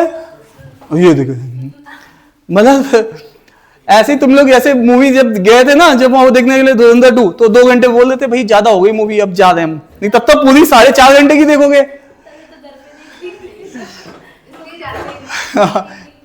तुम रहने दो, वहां पे टिकट भी लग रही है 650 की, रहने दो। तुम एक काम कर दो, तुम मत जाओ, हम लोगों को टिकट फाइनेंस कर दो, तुम नहीं जाती हो ना, मत जाओ, हम हर्षित चले जाएंगे। हर्षित भी जीएस नहीं पड़ेगा आज। चलिए, तुम लोगों को क्या मैं यहां पे एंड कर दूं क्या? यहां एंड कर दूं? कसम से अभी मैंने केवल कुछ, मतलब अभी तो यहां से बात स्टार्ट, देखो अभी क्या है, देखो यहां पे नीचे थोड़ी सी थ्योरी तो पढ़ लो, थोड़ी सी, फिर अगली क्लास में पढ़ाओ, जल्दी बताओ। तो अगली क्लास पूरी ट्रायंगल की हो जाएगी फिर तो, अगर मुझे कंस्ट्रक्शन पॉइंट भी बताने पड़ेंगे। मैं तो सोचा था 1 घंटे में ट्रायंगल पढ़ा के खत्म कर दूं। चलो अच्छा, चलो ठीक है फिर। तो